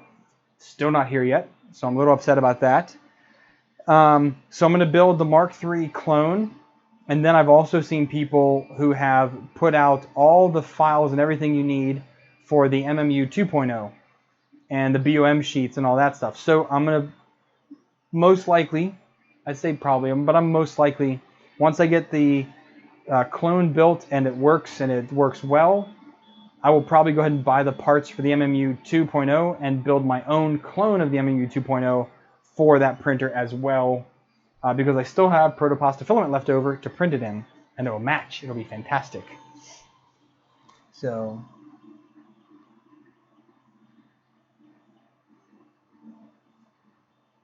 again, I bought mine from a guy in the UK, so I didn't buy it from AliExpress. This guy sold it on eBay, and it looks fantastic. I mean, it looks absolutely identical. Now, whether the Chinese versions will be the same quality, I don't know. But I trust the guy from the UK that I bought it from that he used pretty high quality steel. It's a nice powder coat on it. He did it himself. So I think I might have gotten a good quality one. Time will tell though, once I do it. But also, what's the shipping on the frame? Because that's the other thing. Shipping from Prusa, from Czech Republic, is expensive. Like, super expensive. I would love to see him stock those parts on Amazon. So Prusament is coming to Amazon finally. I want to get my hands on some of that to test it out, and I would like to see him put spare parts in Amazon. I can't see that he has that hard of a time stocking those spare parts to put it on Amazon. I think he could do that. But I know he has he would never be able to keep up with the demand if it went on to Amazon. One day he might be able to, but I don't think he can right now. So we are a little over halfway done, and we are stringy.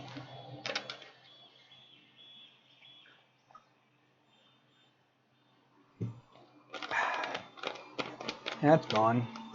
That's a shame. Goodbye. Have to clean all that crap up later.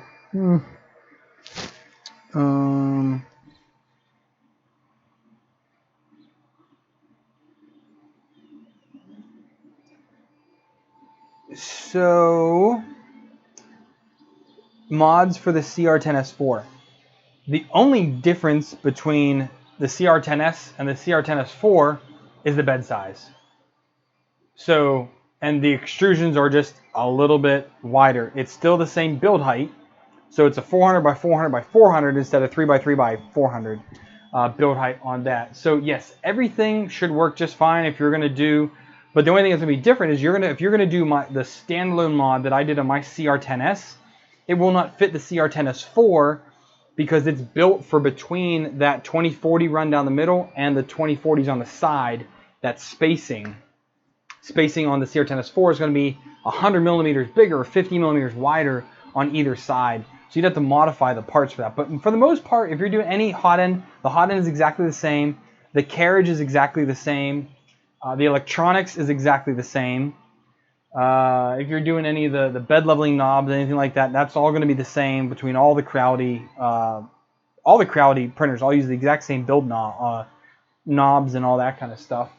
I think what else would be any LED mods or anything like that. That's all the same for all those printers. So just search CR10 mod, and they all should work too. The only difference between the CR10 and the CR10S is the dual lead screw. It's the only thing that matters. Yes, the S has a filament out sensor and has the power resume, but the only thing that matters is the dual lead screw, and the CR10 is not. That's it. Otherwise, they're exactly the same printer.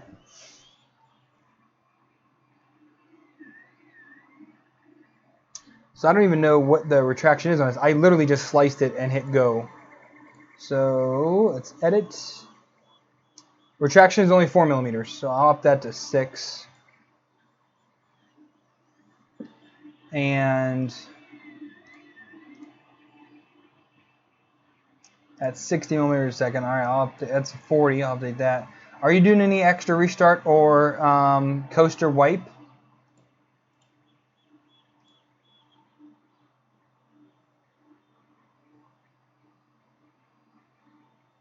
Oh, Max, good stuff, dude.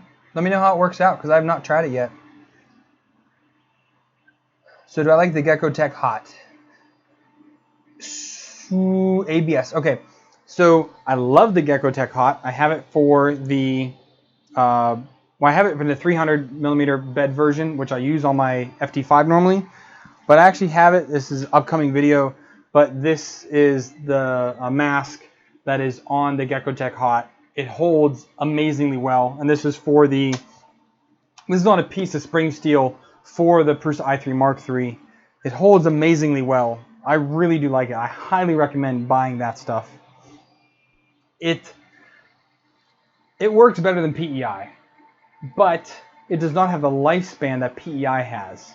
Because PEI, you buy in a thicker variant, like a 10 mil, and you can sand it down if you had to kind of re-liven it up.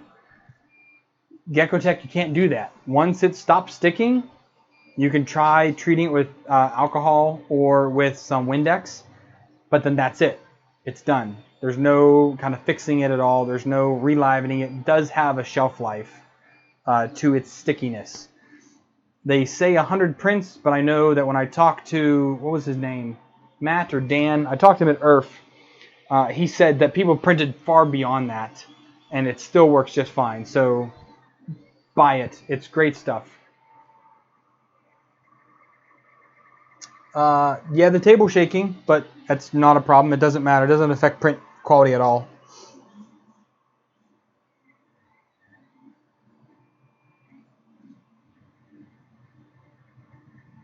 Send a printer for free. I wish.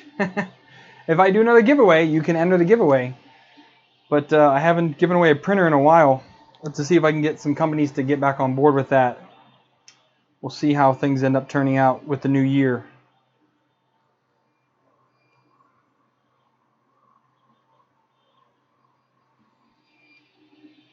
Man, it's toasty in here. What is that right now? 77. Humidity's down only 45%. That's not too bad. So I have Ultra Base. The Ultra Base is on my, I have several of it on printers. So it's obviously on the Anycubic i3 Mega. I have an Ultra Base. The exact same bed from that is on my Hypercube. And I have the 300mm variant on the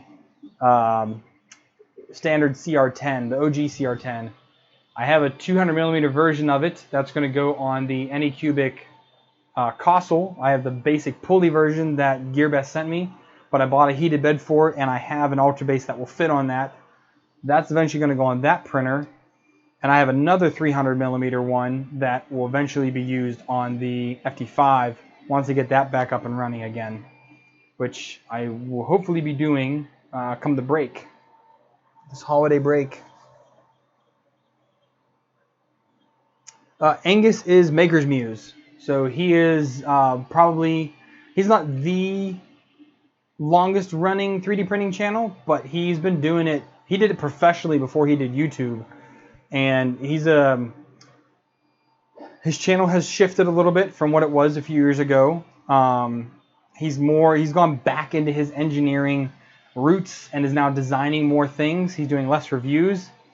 His little micro printer that he made was pretty freaking sweet. But he's gone back to his engineering view. So if you're looking for more of an engineering kind of way to challenge yourself and challenge your printer, that's the channel you should watch there.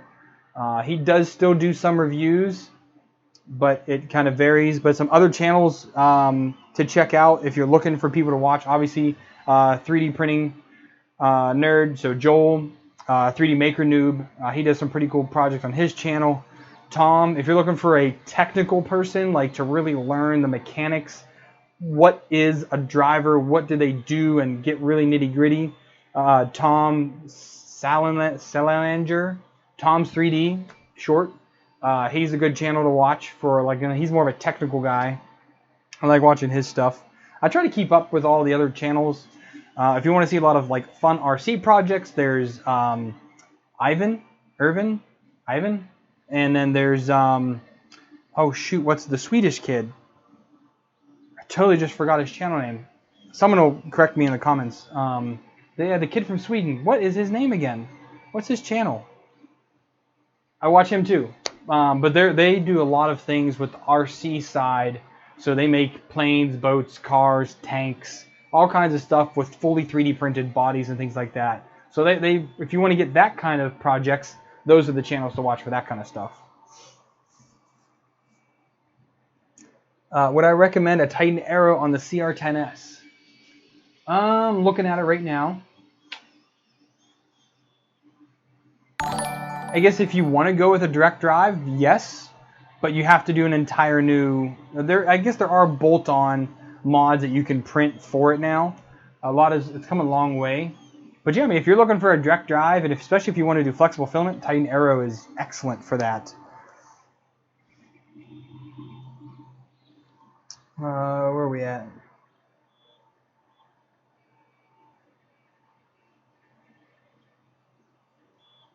What do you think you would do with MK3 power supply clones since the power recovery connection?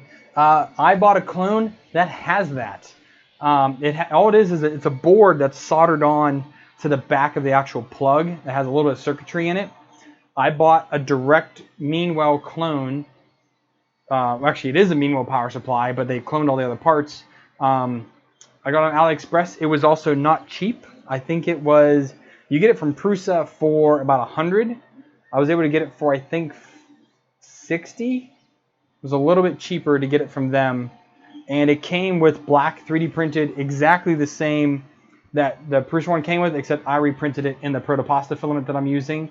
So I just actually did that a few days ago. All the parts are up here. They're hidden behind the other camera, the other view.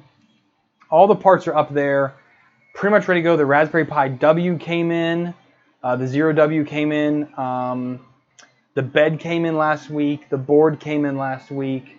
I think I might be doing that live stream very soon. I'm going to go through the parts one more time to be sure I have everything. But I do have to wire the... I'm going to have to change up the cables. I have 1 meter cables for it. They're way too long. So I might end up just...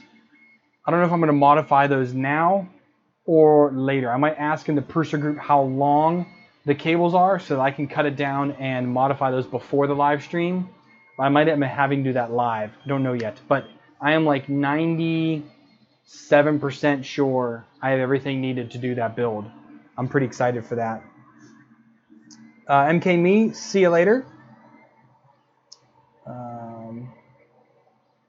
Oh yeah, Chris, I don't really... I've seen a few of his videos on a couple things. He did some pretty good tutorials.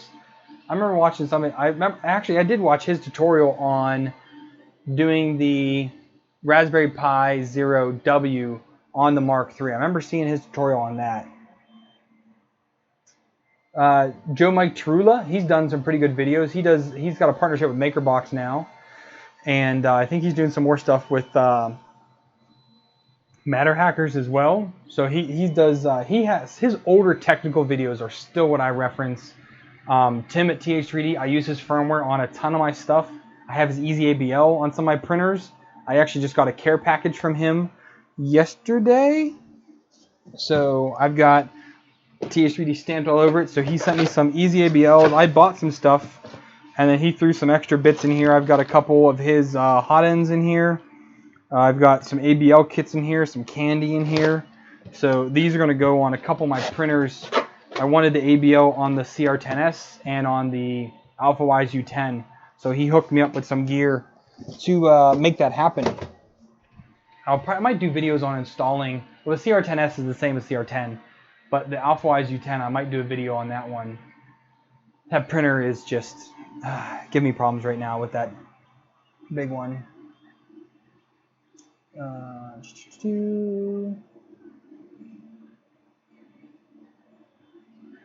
Chuck Hellebuck.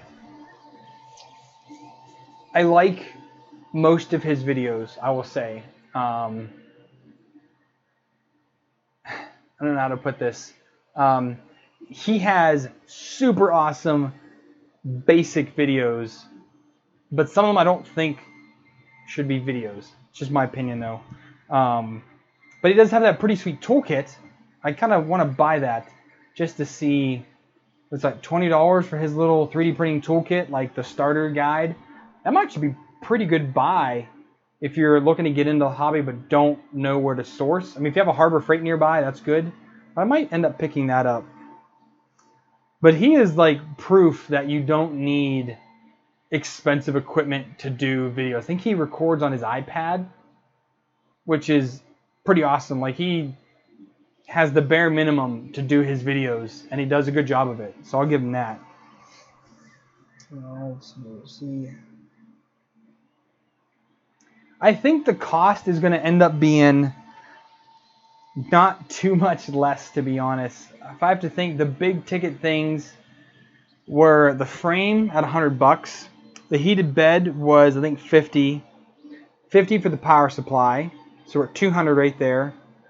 $75 for the control board, the NZ clone. So we're at $275 now. And filament, that was sponsored at least, but you could get by with cheap filaments. That's really not really a cost. Electronics, it all depends on what you buy. Like, I mean, a set of 5 motors is what, $50 on like at the cheapest, 45 maybe, to get all the motors that you need. They are integrated lead screws, so you have to make sure that those are, you know, nice and straight. I think mine are. And then what's the other big cost? I mean, the LCD is $5. That's cheap. The steel rods are pretty cheap. They're like $4 or $5 a piece. So I think I'll be able to come in south of 400, I think. think I can do it south of 400. So I can do it almost half the price, I think is what I was able to do it at. Because the screws and bolts and everything are all pretty cheap. Couple bucks for this, couple bucks for that. I think right around 400 is what it ends up going to be. I haven't tallied it up yet, so I do need to do a spreadsheet and go back to my transaction history and outline everything and kind of I want to give some links, obviously affiliate links, since I'm going to do the video, and hopefully people buy things, because if people buy things, then that'll pay for the actual video. And I'm a little afraid to look at what the end-all cost was, but we'll see. Tighten arrow on CR10S. Yeah, if you're gonna buy legit Titan arrow, it's not cheap. So, but it is good quality. I can say that. So I have the all metal. I have the Micro Swiss all metal hot end on the CR10S. So that's what I do all my high temp stuff on. It prints great on there. And I put it on the big printer because then I can print anything of any size on that printer. If I print small stuff, it comes out great on there. If I have to print big things on there, it's great. And also, I paired it with an all-metal nozzle as well. So I can do high temp and abrasive stuff, no problem whatsoever. They perform any kind of updates on the Titan Arrow. So, Tim, all you have to do is you have to print a different mount because it's going to be direct drive. So you can't have the motor, the plate is here, so you can see this. Your plate is facing like this. The adapter piece goes on perpendicular to that plate, and then the motor and extruder mount on there. So I think you lose a little bit of your X, but you gain your Z a little bit, but it's direct drive then. So it's much, again, flexible filament, direct drive is king. So that'll be a lot easier for you. Can I do a vid on the 2130s into a printer? Probably not, because the 2130s require, Tom already did one, and I will say I did not fully understand it. I am not that level of electronics. He's an electrical engineer, isn't he? So, or electromechanical. He has some weird engineering degree. It all makes sense to him. Doing the extra wiring on those TMCs is not something that I will be doing. I do have a set here to play with one day, but he has an excellent video. So if you want to install it on your printer, I would say check out Tom's video on the 2130s because, again, I do not have the capacity to figure that out right now. How many 3D printers do I have? Let's see. 1, 2, 3, 4, 5, 6, 7, 8, 9, 10, 11, 12, 13, 14, 15. So this one makes 16, right? Yeah, this one makes 16. I'll go down to 15 once I get rid of the Cube 3, but I'm going to go back to 16 once I build the clone. So, yeah. I have a lot. And one laser engraver down there, which I'm trying to play with some more to try and learn how to do that. This is coming alright. It's again a little stringy just because the low retraction, but other than that, it's not too bad. And this is printing at 0.2 millimeter layer height. So again, it's not. Move this back just a little bit here to this. It's coming out okay. It's really hard to see. I apologize. I don't really have the ability to zoom in anymore and see it, but you are like inches away from it right now. You are that far from the print. It's looking to be pretty good.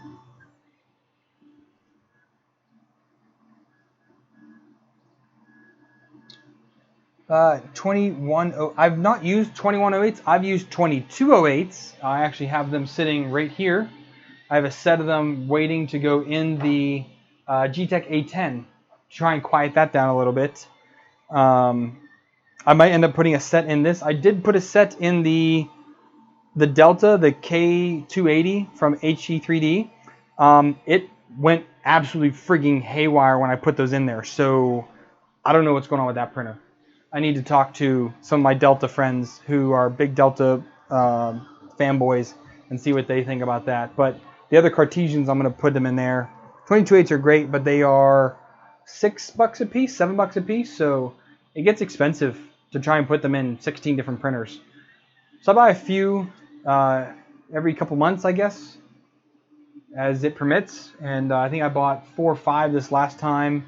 I'm looking to buy another 4 or 5 here soon. That'll help me replace a few more printers and get them in there. It really quiets it down. So when I get like 6, 7 printers going, I probably should buy some headphones actually for in here, because it can get quite deafening at such a small space.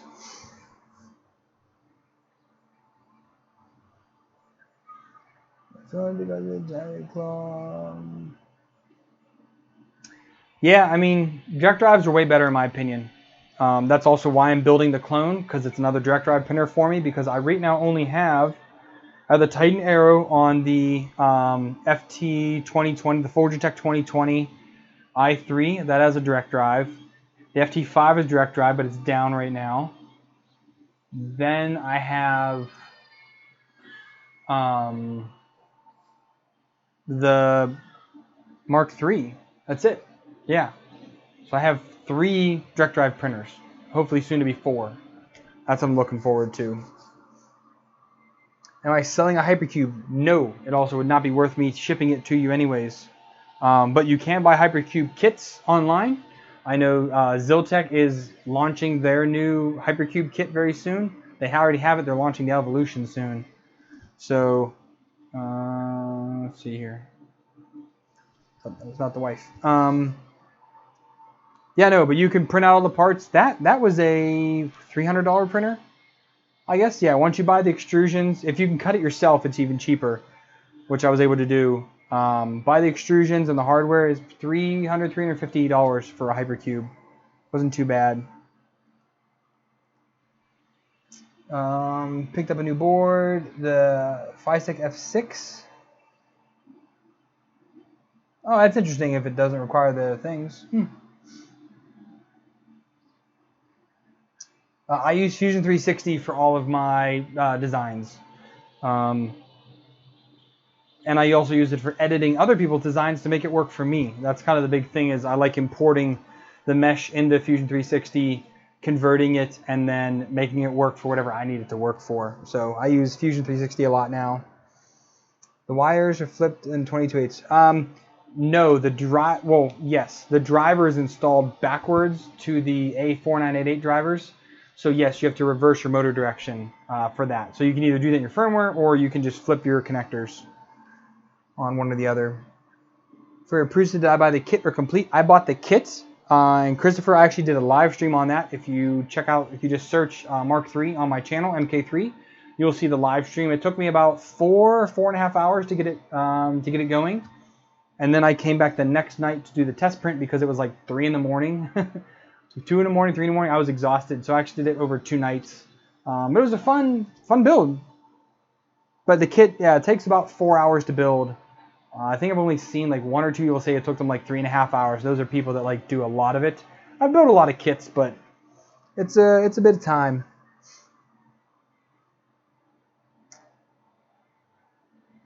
I would love to get the FT6 just in 3D, but where in the world would I put it, to be honest? I literally have I'd have to take the filament out.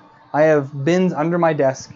I would have to put those filament bins out in the living room in order to put it under my desk. My desk floats. I would love to get one.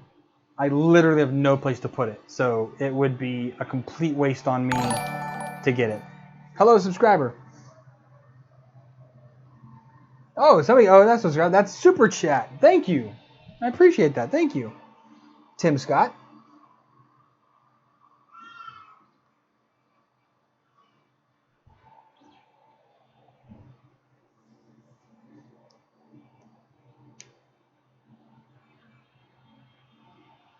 Oh, yeah, the Cube 3? Yeah, the Cube 3 is not the Hypercube. That's a totally different printer. Yeah, I will be selling that one off just because I no longer have the time to tinker with it. I have way too many other projects, and it has become now a distraction on working with it and working on it all the time. If I didn't have 16 printers to work on and do videos with and review 16 to 20 rolls of filament at a time, I absolutely would keep it. It's a cool little dual extruding machine, but it's too much work, so I have to get rid of it, sadly. Chris, didn't you win? Because I think that's why, yeah, I think you won my last contest, so you bought the extrusion and everything, so that was pretty good to see.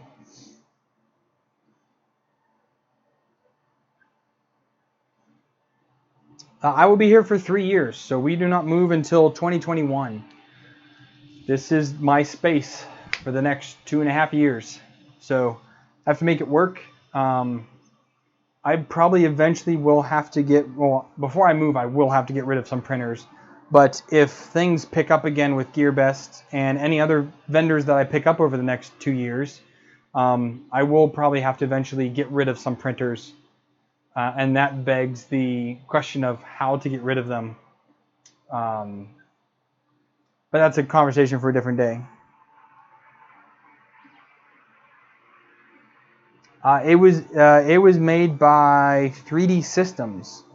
Yeah. Right? 3D Systems, I think is what the name of the company that made that. They no longer make it. I mean, it's been discontinued for years. But people still hack it because it's hackable. It was using proprietary filament chips, but you can get chips and you can hack the firmware, which I've done videos on all that. So I can use any filament on it, to be honest. It works out pretty good. But their filament actually is pretty premium, and if you use cheap filament in it, it's going to jam and you're going to have problems. So that's kind of the thing I'm running into, is that I don't feel like buying premium filament just to print out of that machine. So if you buy premium filament, it prints great.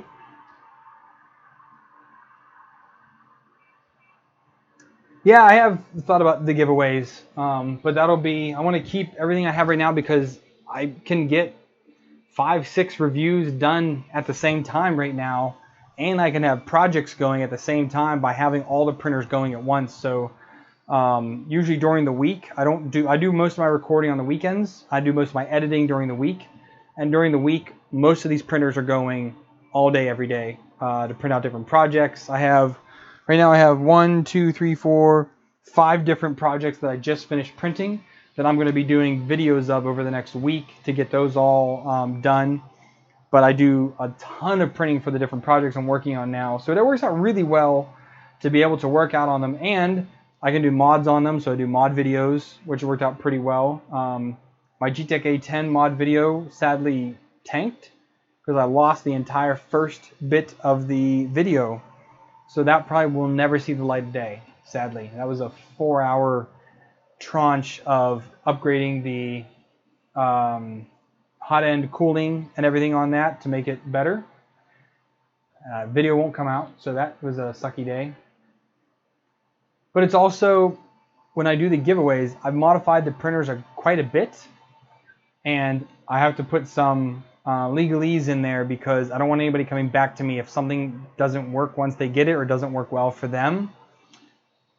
Tough.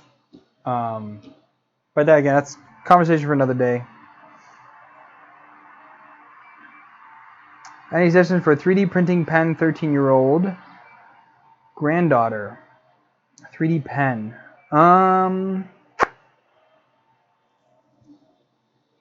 All I know is I heard the monoprice one sucks. I was debating on buying it. It went on sale for like $10 one day. Didn't buy it. Never used it. I did buy the XYZ pen, which worked out pretty good. I did a video on that. Ended up giving it to a friend at my last post. I have, what do I have? Didn't I get one recently? What's down in there? I don't really know. I think they're all fine. I think the 3D Doodler people say is way overpriced. If you're buying anywhere between the $10 and $20 range, it should be just fine. I would just make sure that it has a ceramic nozzle. So it has the exact same copper brass nozzle that your printer has, except they encase it in ceramic to make it safer. That's the only thing I would say to include. 13 years old though, it's older, so they're usually pretty safe around that age. For my kids having that ceramic nozzle, my oldest is only 8 years old, That's a little buffer in case they accidentally touch their finger. It's hot, but it won't like immediately give them like crazy burns. So there's that. Could I do a project making a life-size R2-D2? That has been one of the reasons why I bought a 3D printer. I could make one because I do have the 300 millimeter beds to make one pretty good sized, but I don't know. That is like literally a 1,000-hour printing project, and I don't know if I want to get into something like that right now. Maybe one day, but not right now.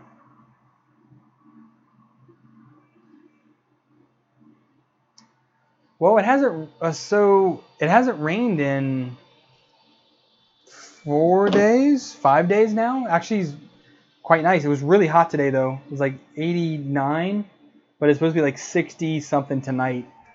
But the rain has significantly dropped off now. I think it picks back up in January. I don't know. It's my first seasonal change here. All the kids are on summer break right now, which is winter break for America. And yeah, I'm hoping it stays away because I can record and do things anytime I want now. Some of the recent videos you guys had heard, because like I said, it was just last week I recorded some of that stuff. Huge thunderstorms rolling through as I'm recording. I'm like, great, thanks, guys. But I'm hoping it stays away because it's dry outside. The kids want to swim. We can use the trampoline. We can be out in the grass and not get all muddy. So I'm totally fine for rainy season being gone. Oh, I forgot. They did. I should hit up Jens about that. So I know I've worked with the CEO of AO Robotics for several giveaways and doing reviews. They've sent me stuff for them. Maybe I should ask him for the 3D printing pen and see if that's a big seller for them. It's something that they wouldn't mind sending me. Might as well check it out.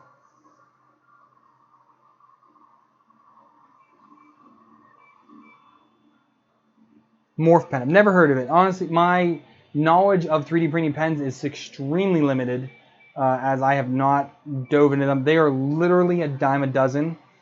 As much as there are a lot of i3 clones out there, there are double the amount of 3D printing pens out there. Like you could scroll through the under $20 range for probably 10 pages on Amazon alone. So I don't know. That's a tough thing. I think it's you kind of just take a shot at whatever it is, and you get what you get.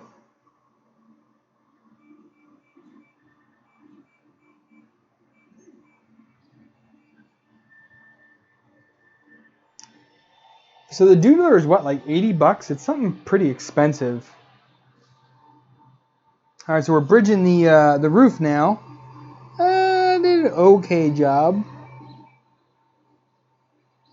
Again, this is a completely untuned by me profile for this printer. So I'm sure that once I tune it some myself, it will do better. But it's just what I grabbed off Simplify 3D and their configuration tool. That either we do hot end. No, E3D is only doing more things with the V6. The V6 is not going anywhere. They'll be using that for many years to come, I think. It is an extremely solid hot end, and if it ain't broke, don't fix it. But they are adding, like they have the Super Volcano is out or coming out very soon. They're making new nozzles with a different type of material. They've just come out with like the gold edition. They have a titanium edition. So they're just expanding on that. So the V6 isn't going anywhere, so you're fine.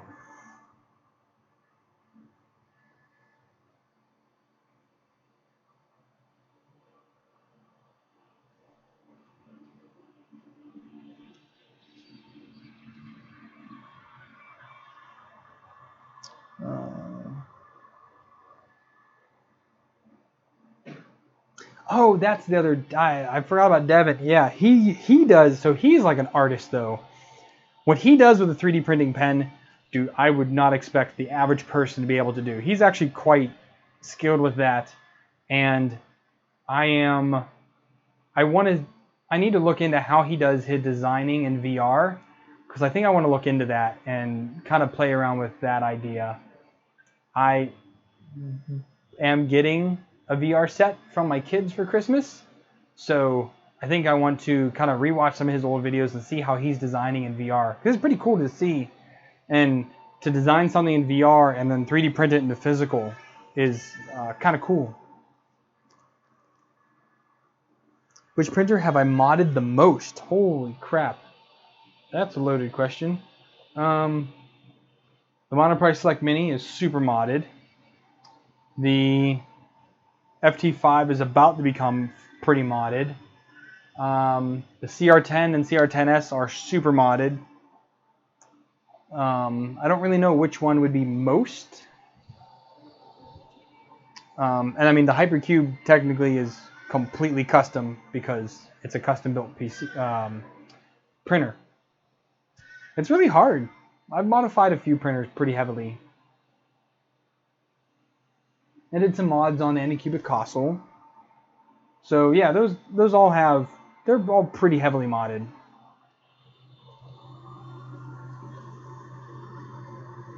My Ender 2 was really modded as well. I did a lot of stuff on that one.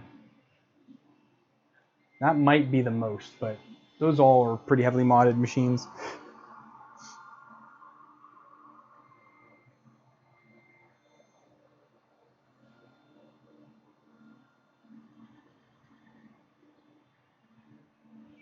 I mean, this is at 0.2 millimeter layer height, 60 millimeters a second. So I mean, pretty, for an i3 machine, should be able to print that speed, no problem whatsoever. If you go down to 40, you are going to get better quality, but 60 is pretty much that nice medium between speed and quality. If you want to do less quality, you can go up to 80 millimeters a second, I'd say, on a general i3 like this. But 60 is pretty good.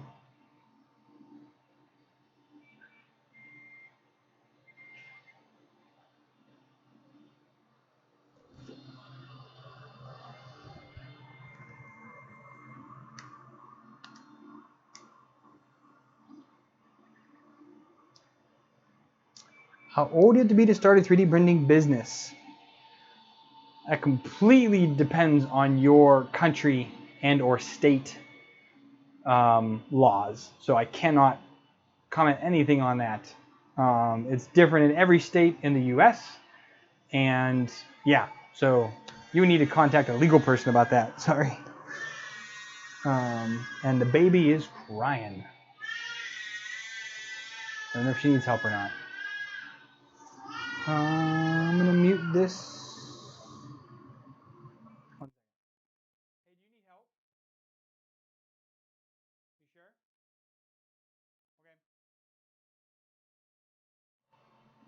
You sure? Okay. What are the mods you're looking at for the Ender 3? I've not looked at a single mod for this machine yet, to be honest. I actually forgot it was actually coming. Like I knew it was in my mind that, hey, it shipped to the wrong place. It'll make its way to me eventually. Did not look at a single mod for this machine, so it is something that I will do. I don't even know what it needs right now, though. I need to tune the slicer, but it comes with so much more than my CR10 and CR10S did. Like, it comes with the large knobs for bed leveling. It comes with the better extruder that has the cable clip in it. It comes with the bed support, or the bed cable support already on it. I mean, what else do you need to mod? I mean, maybe I'll throw stepper dampers on it just to quiet it down a little bit. That takes 10 minutes. Maybe I'll throw 22/8 stepper drivers in it just to quiet down the motor some, get a little smoother action. Aside from that, there's not really much I can see right now.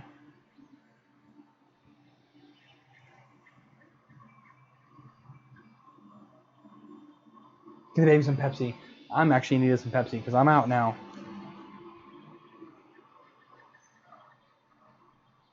Oh, I did the fan cover mod on the Ender 3. Or I'm sorry, on the A10. So that'll probably have to do on this one as well. All right, so now we're bridging across the first layer of the roof here.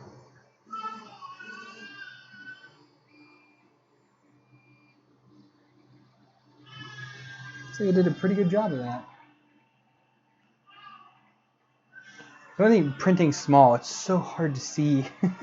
Because that's the other reason why I modified my CR10 CR10S for also time lapses, but I can see the nozzle because there's nothing blocking it. It's the nozzle's right there. The fans are off to the side, the other fan is raised up more. Having this great big shroud on the hot end just makes it so hard to see what's happening on a small model or on the little details.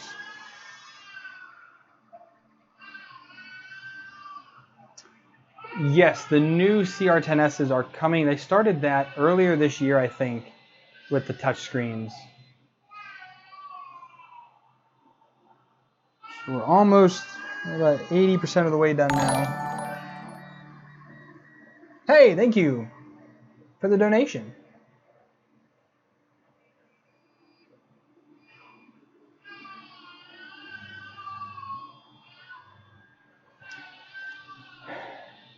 Well, if they're using the same board that they're using in the other printers, you're correct. But I don't know what they're using in this because I haven't opened it up. I know G-Tech is using their GT2560 board, which is fantastic. I like it. Very easy to swap out the drivers on that because they're replaceable. This, I don't know. So I haven't even opened it up yet. So find out eventually.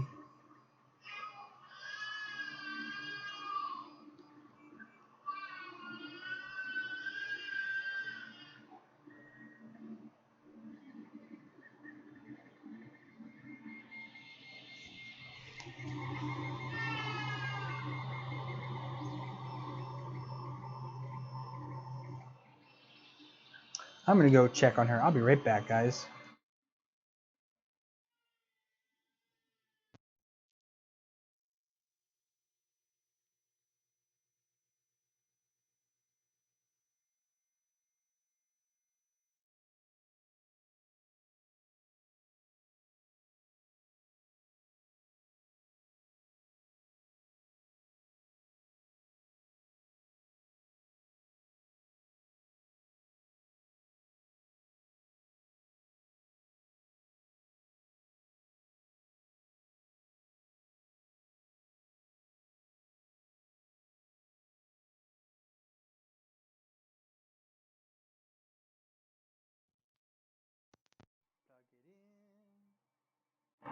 Okay, we're back now.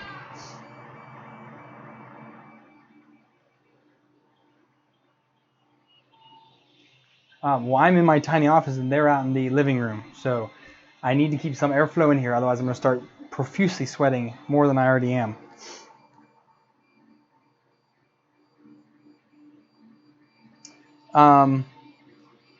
Nim, sorry if I'm pronouncing that wrong. I have several videos on silencing printers, so go ahead and check those out.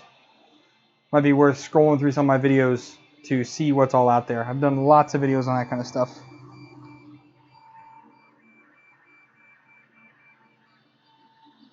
No, baby's been up. She's usually pretty hard night owl. She usually gets up right around now for a little bit. It's 1 o'clock in the morning now. She'll go to bed now. She'll sleep till 10, so that's good.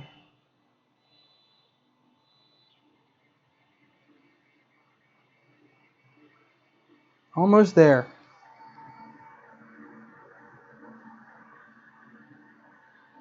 It is actually a very quiet machine. I'm quite surprised. The fans, I'm actually surprised the fans are better quality than the G-Tech ones. Which I did not know that could be possible.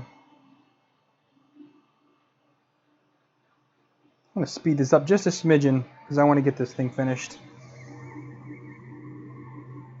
We started the smokestack now.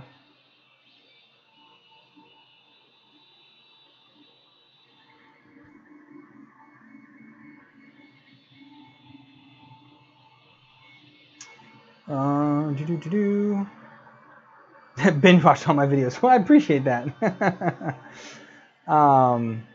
It's the MSI GX63 VR. I think that's what it is. No, I like it. It's my portable editing / gaming laptop. The motors will heat up if you do. Why do you say that, Space?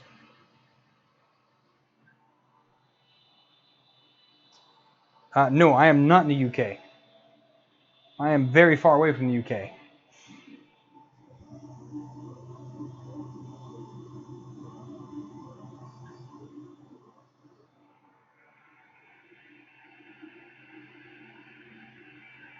Alright, we're on smokestack only now. The end is near. Yeah, no, I did. I'm up to 120% right now.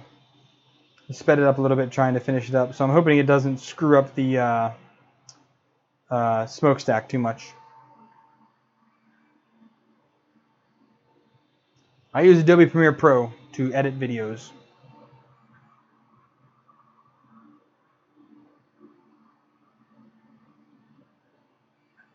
I mean, the only reason why I could see is why they might heat up is because the aluminum profile that the motors are attached to are acting as a heatsink. You can remedy that by just throwing a heatsink on the back of the motor, which people have done, especially whenever they enclose their printer. I've seen people add the heatsink to the back to try and dissipate some of the heat. But honestly, they shouldn't be. If they're getting that hot, you should turn down your voltage. Your VREF, I guess, is the proper terminology for that.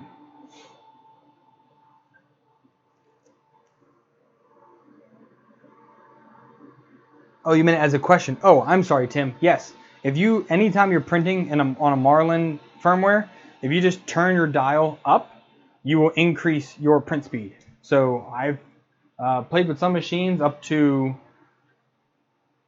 I guess I usually will go up to 150% depending on what I'm printing or where it's at, if I wanted to speed up a little bit.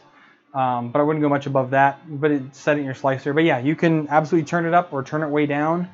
Sometimes if I'm having issues with the first layer, I'll just turn it way down to like 40% for the first layer, even though I've already set that in the slicer just to make it even that much slower, just to ensure I get a nice good first layer down.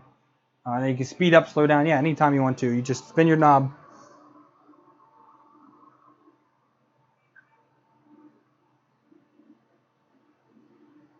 Yeah, I mean, definitely the motors on here are a little warmer. That could be either because of VREF, like the Z is actually pretty hot, to be honest. So I think I would definitely adjust those because the Z is barely moving, so that shouldn't be very hot at all. Where was I getting at with that? Lost the train of thought. Never mind.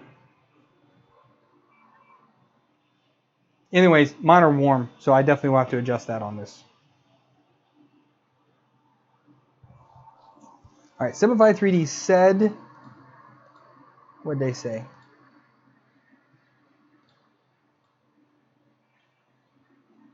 Simplify 3D said an hour and 6 minutes. We're a little bit over that. So we're an hour, we'll finish up just about an hour and 20. They're at 19 right now. Just finishing that top section. I actually just gave all my benchies away to some of the kids. But yeah, it's just on the top lip of that smokestack now.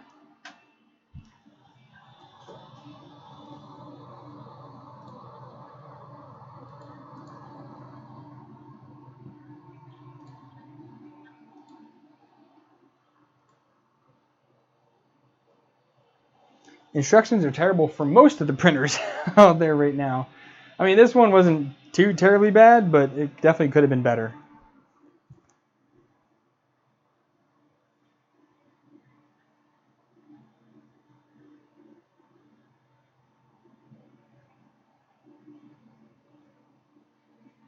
No, I will not be doing another print on the live stream after the Benchy because it's 1:15 in the morning, and I will be going to bed here very shortly. Especially since my wife's been handling the kids for the past 3 hours, and I've been in here. So, yeah, I'd rather like to not be in too much trouble come morning time.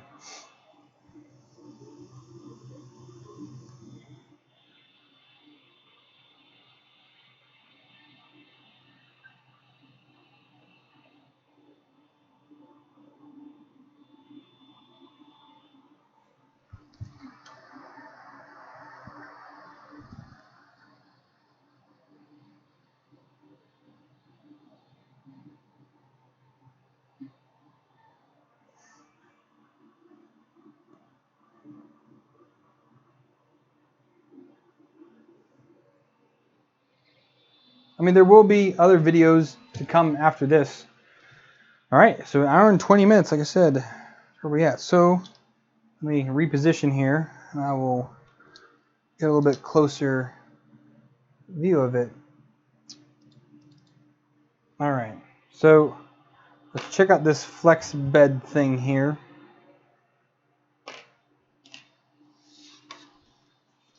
Come out here. So here's the sheet it's on.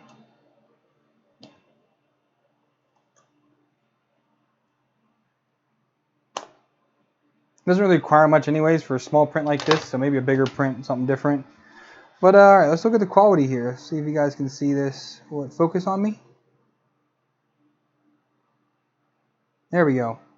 So you can see there's a little bit of stringing in there. But again, that's the retraction. I did up that, so that'll be a little bit different. It did struggle here on the flag posts. Come on.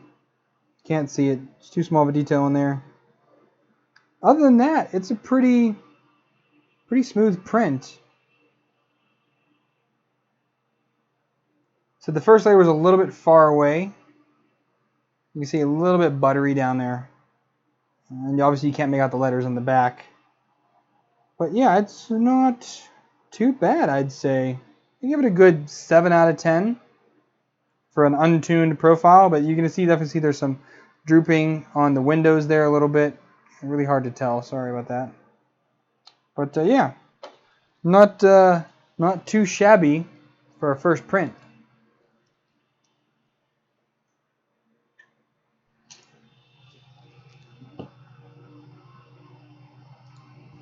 This was some super cheap rep wrapper PLA that I used for this print. So clearly, you don't got to use expensive stuff to get pretty decent prints. All right, so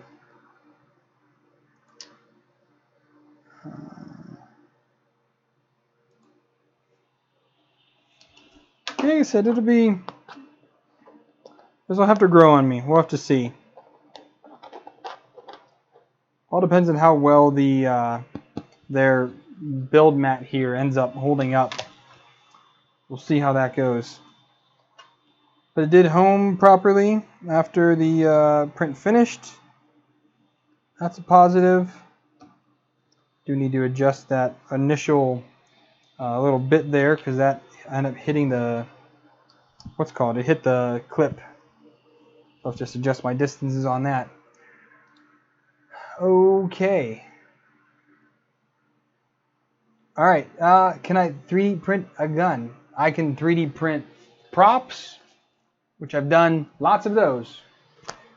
And that's where we're going to end it, guys. So thank you, everybody, for hanging out. Thanks for chatting with me while that print finished up. I will have more videos on the Ender 3. If I do any mods, you'll see that. I'm going to print with this probably the next month or two before I end up doing any kind of review on it. I like to get about 2,000 hours on a printer before I actually say my final say on it. So yeah, fun stream. Thanks for hanging out, guys. I'll see you on the next one.